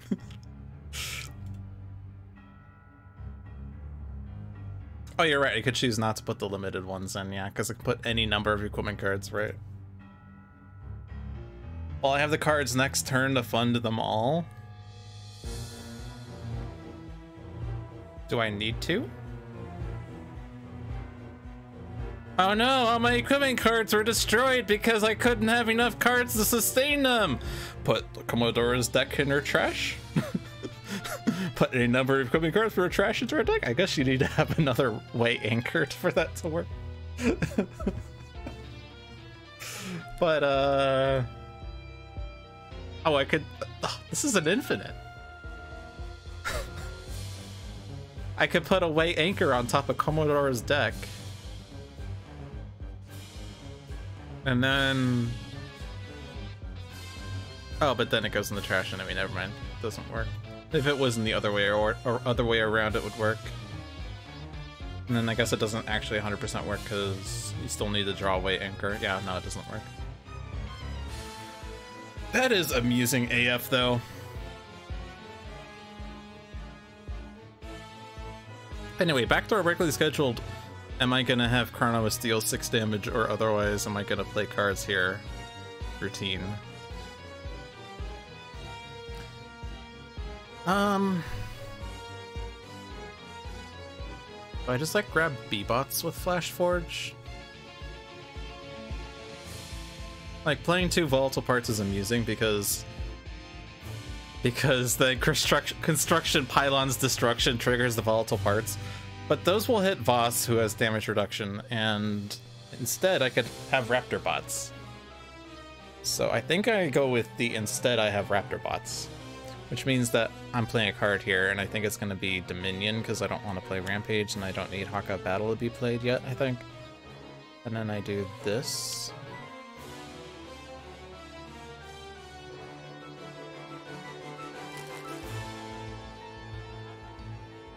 Yeah, and I think I just whatever these.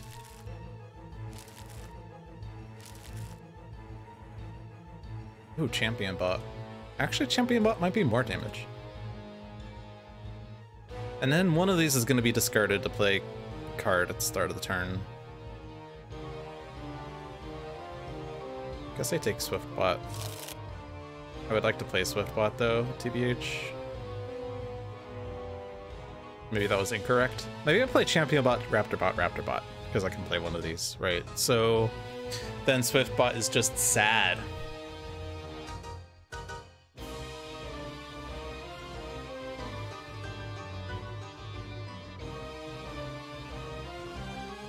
I think we just like get this immediately, don't we?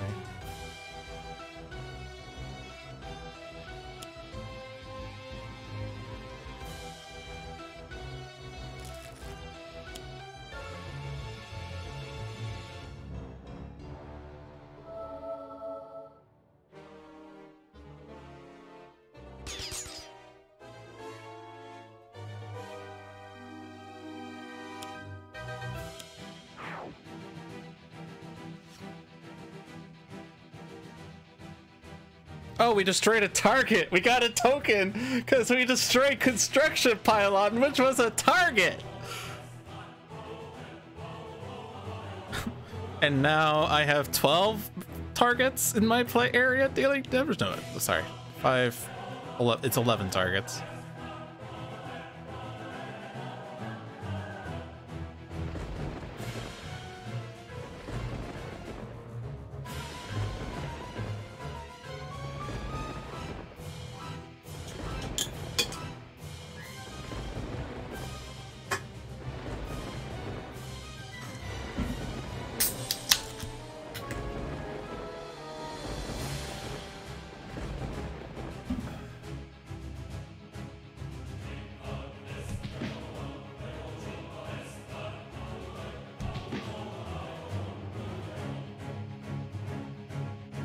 Oh no, I don't need to do that, right? It's just 5 tokens?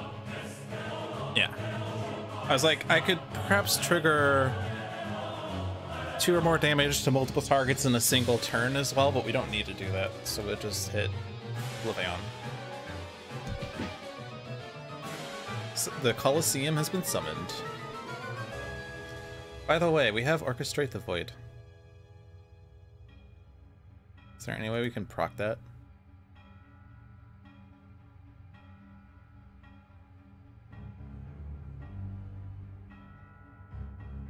Actually, Commodore could proc that.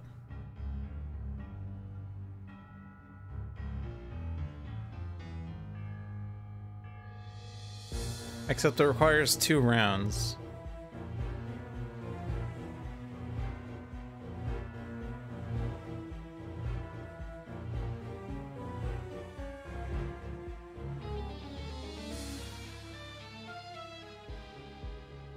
I don't think these incaps are going to be that good.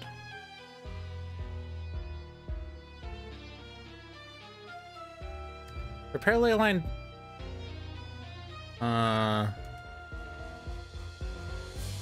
Oh yeah, it does draw. Yeah, okay. I think I take it. I don't think the incap abilities are too good here. Alright, we found you. We found you.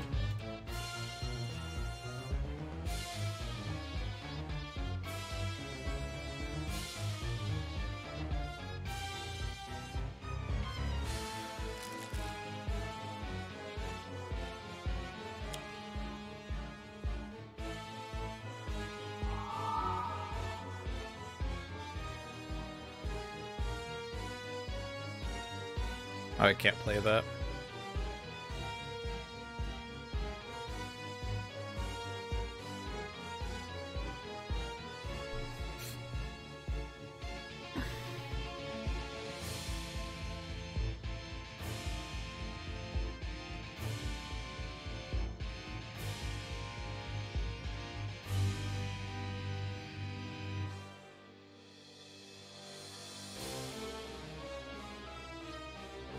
It's Chrono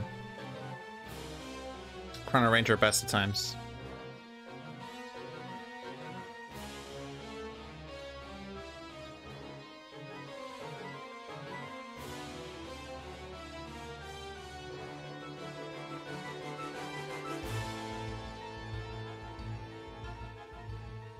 I could fish for it, but I can't play it.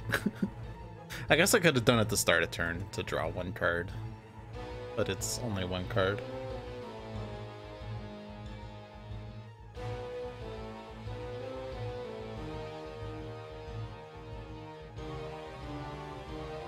I think I do Nordidian Self-Axe just so I don't do self-damage.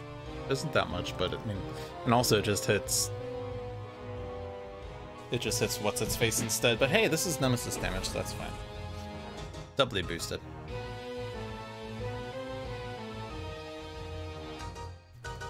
Unleash Energy would let you play it.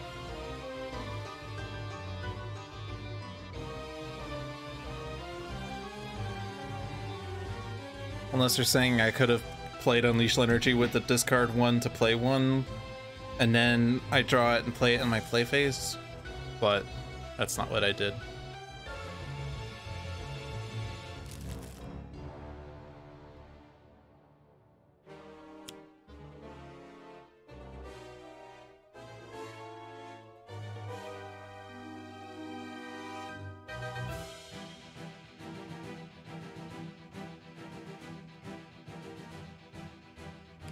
Why are our hands so empty?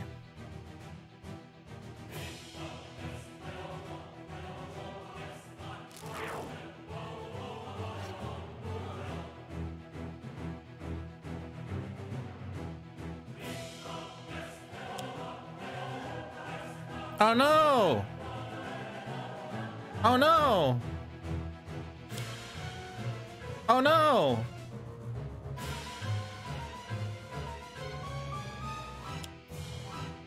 Oh no!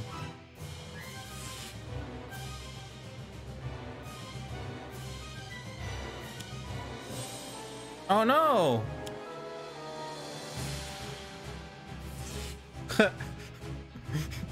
Oh no!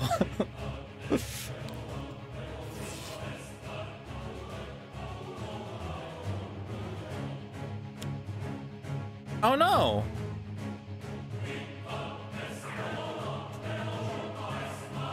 Oh no!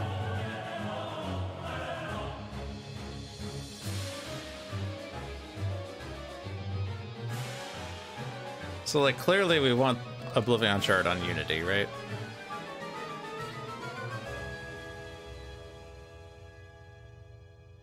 Trade. Trade offer. You receive a true hero in the end. I receive Orchestrate the Void.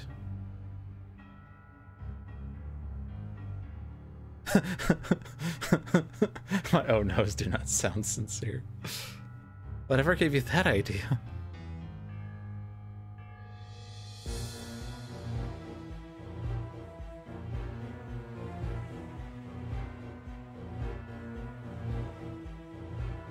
Oh, should I have done this? Oh. Bollocks. Shouldn't Oblivion have dealt damage in the other battle zone?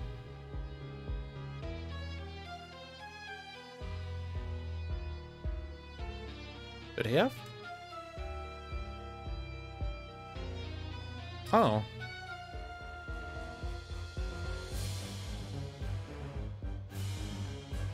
That's a fair point.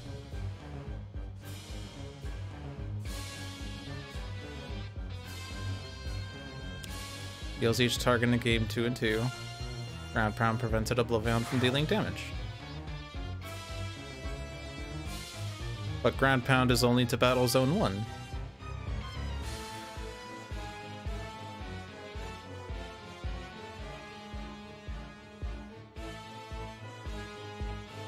John, are you still here?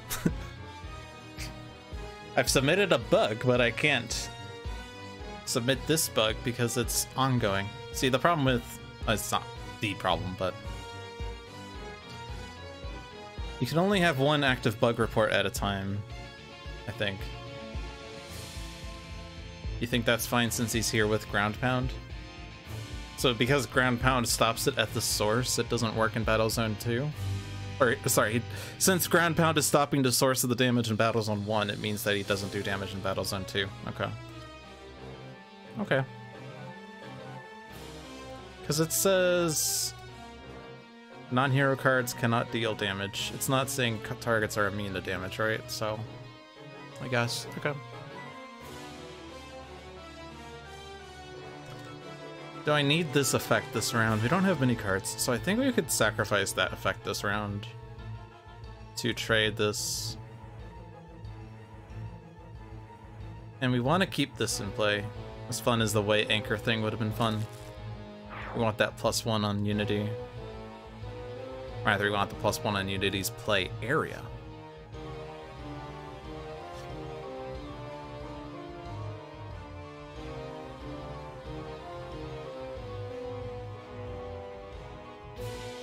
That could play Rampage, which would be scary. Hey! We did it!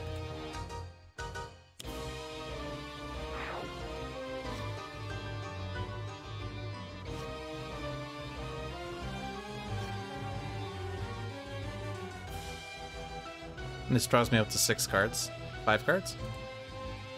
5 cards.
Options are take what you don't want, shuffle what you don't want, incap ability, so it's incap.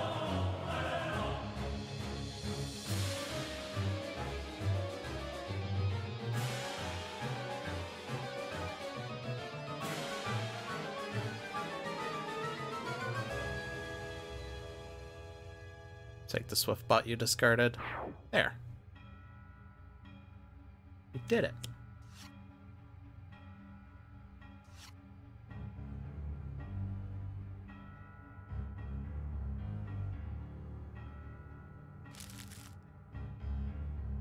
How much damage do you want to do?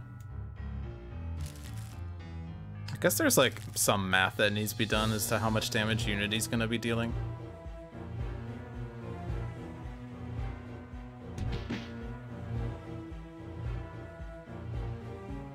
I will say it doesn't matter once she has Oblivion Shard.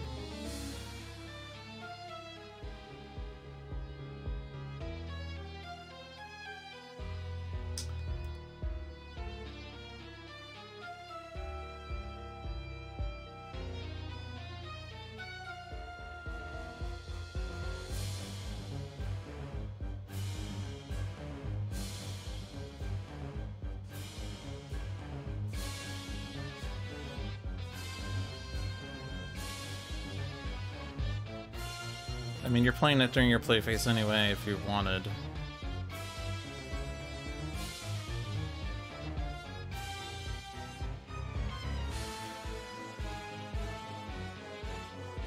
Playing equipment's out of turn is not really worth. I think it's just skip.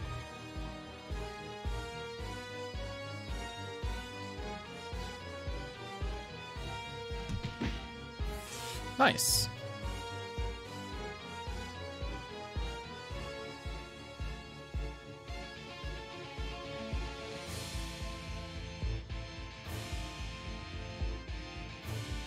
Oh, right, duh, tick, duh. I was like, wait. Do I want to play Infinity Cannon right now? No, that's not how this works.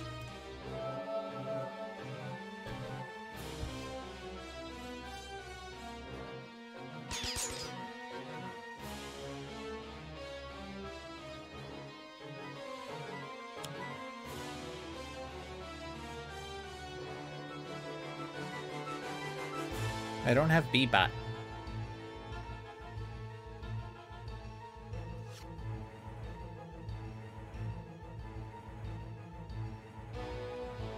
Do I even want to play that construction pylon? Probably not. Because, oh no, maybe, okay. So I'm playing it because it deals damage. It's not a sentence I would normally be saying here. 1, 2, 3, 4, 5, 6, 7, 8, 9, 10, 11. Times 2-ish, 3-ish, depending on if you're a golem or not. And then the raptor bots are dealing 9 plus 1 plus 1 plus 1 is 12. 24, 36 plus the 11 times 3-ish. It's sort of lethal.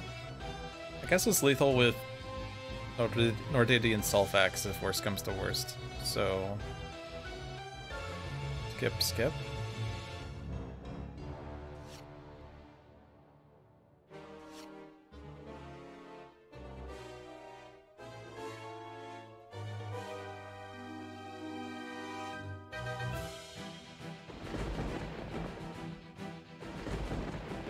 Did I even need to say for this turn, is it just like each of these deals the exact same target damage? Because I'm not seeing the box pop up. I just did it because I didn't want to have to keep hitting things, but I guess it is. I don't know.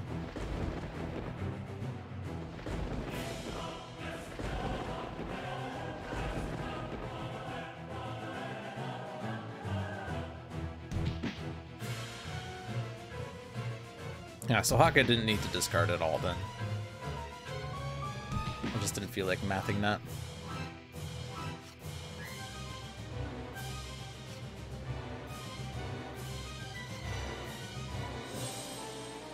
Oh, you can choose a different target for each. Okay.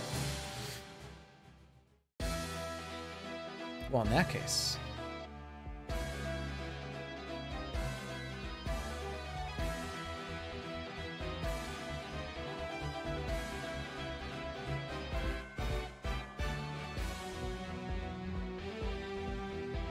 Yeah, Unity with the Oblivion Shard is just...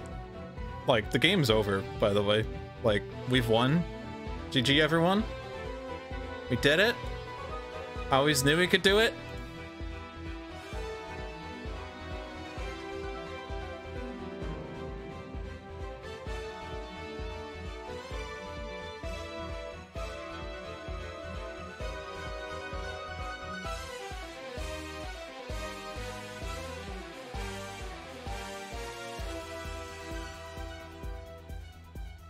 So we want this round, by the way, because if Oblivion comes to this battle zone and is like, hey, I'm gonna kill your raptor bot, I'm gonna be like, nope, Chuck Testa.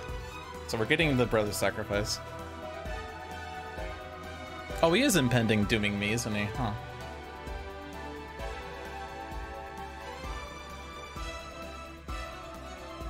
Interesting. Well, the countdown doesn't matter. The countdown doesn't matter. I guess the game's not 100% over because there's still a boss in the game, but I don't think it's ever going to matter. I guess it's possible that Wagner Mars base is like, hey, you're all immune to damage. Would that screw things up? No, Commodore skips her turn. So we are not swapping, we're not trading. What is this one again? Meh. And like, there's no actions here I could do because Voss is a -10. It's more just like, do I want Unity to draw cards so that when Commodore is like, hey, discard to play, she could be like, hey, I discard something else than just things, I guess. I don't know. Playing Swiftbot actually would be pretty cool. And then you can play Construction Pylon. But anyway. Oh, I don't know. You could just play Unity right now instead. Nah.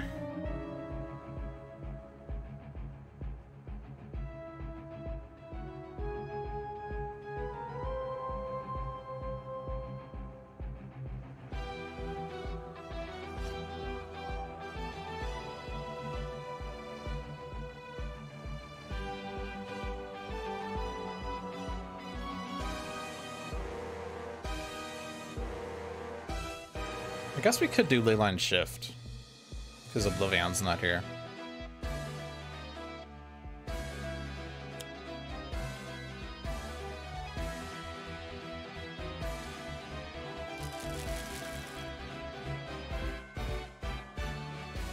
B-Bot!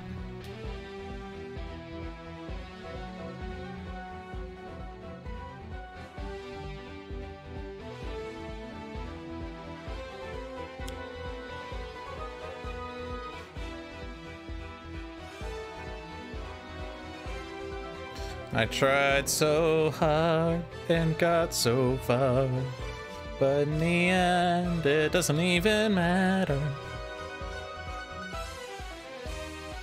I guess Voss is going to be doing a lot of damage to someone.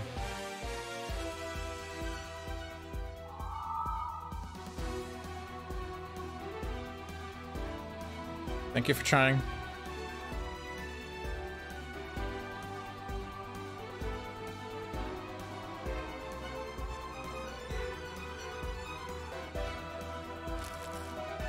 Rick Repository is still yet to be played.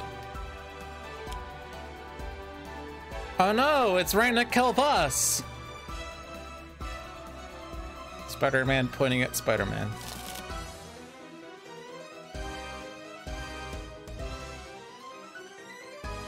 Okay.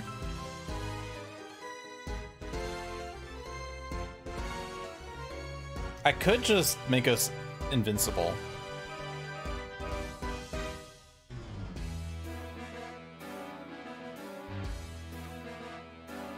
Is there any reason to not use Brother Sacrifice on this?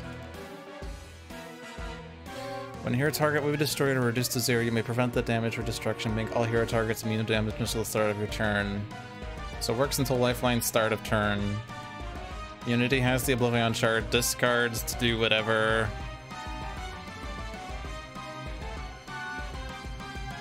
There's like this small chance that like Scion Zone 2 moves Oblivion, and then he adds a token, and then the token from here, and then... And that's just rude. But if I don't destroy the thing, then we're losing, like, Raptor bots, B-bots. Like, that's not really, because they redirect to Arataki.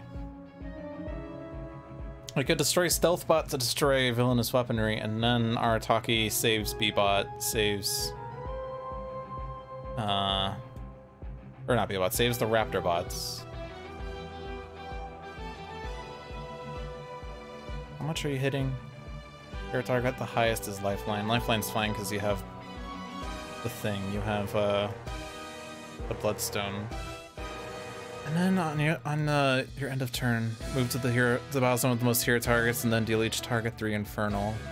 That one's also going to be hard to deal with. Arataki can only prevent so much.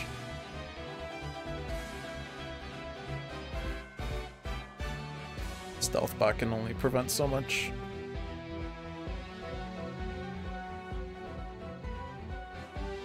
Also, this is Nemesis to Commodora.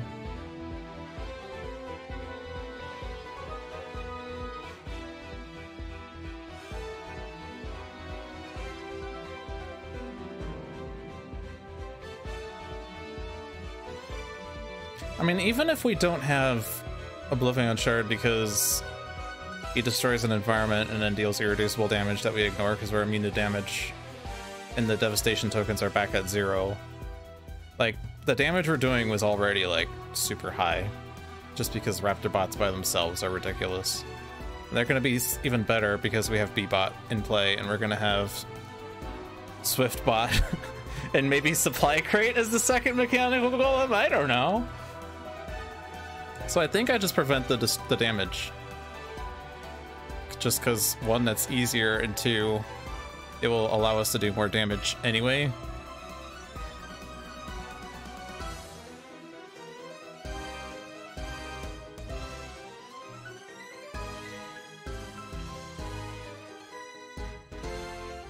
And now it's a whole lot of nothing.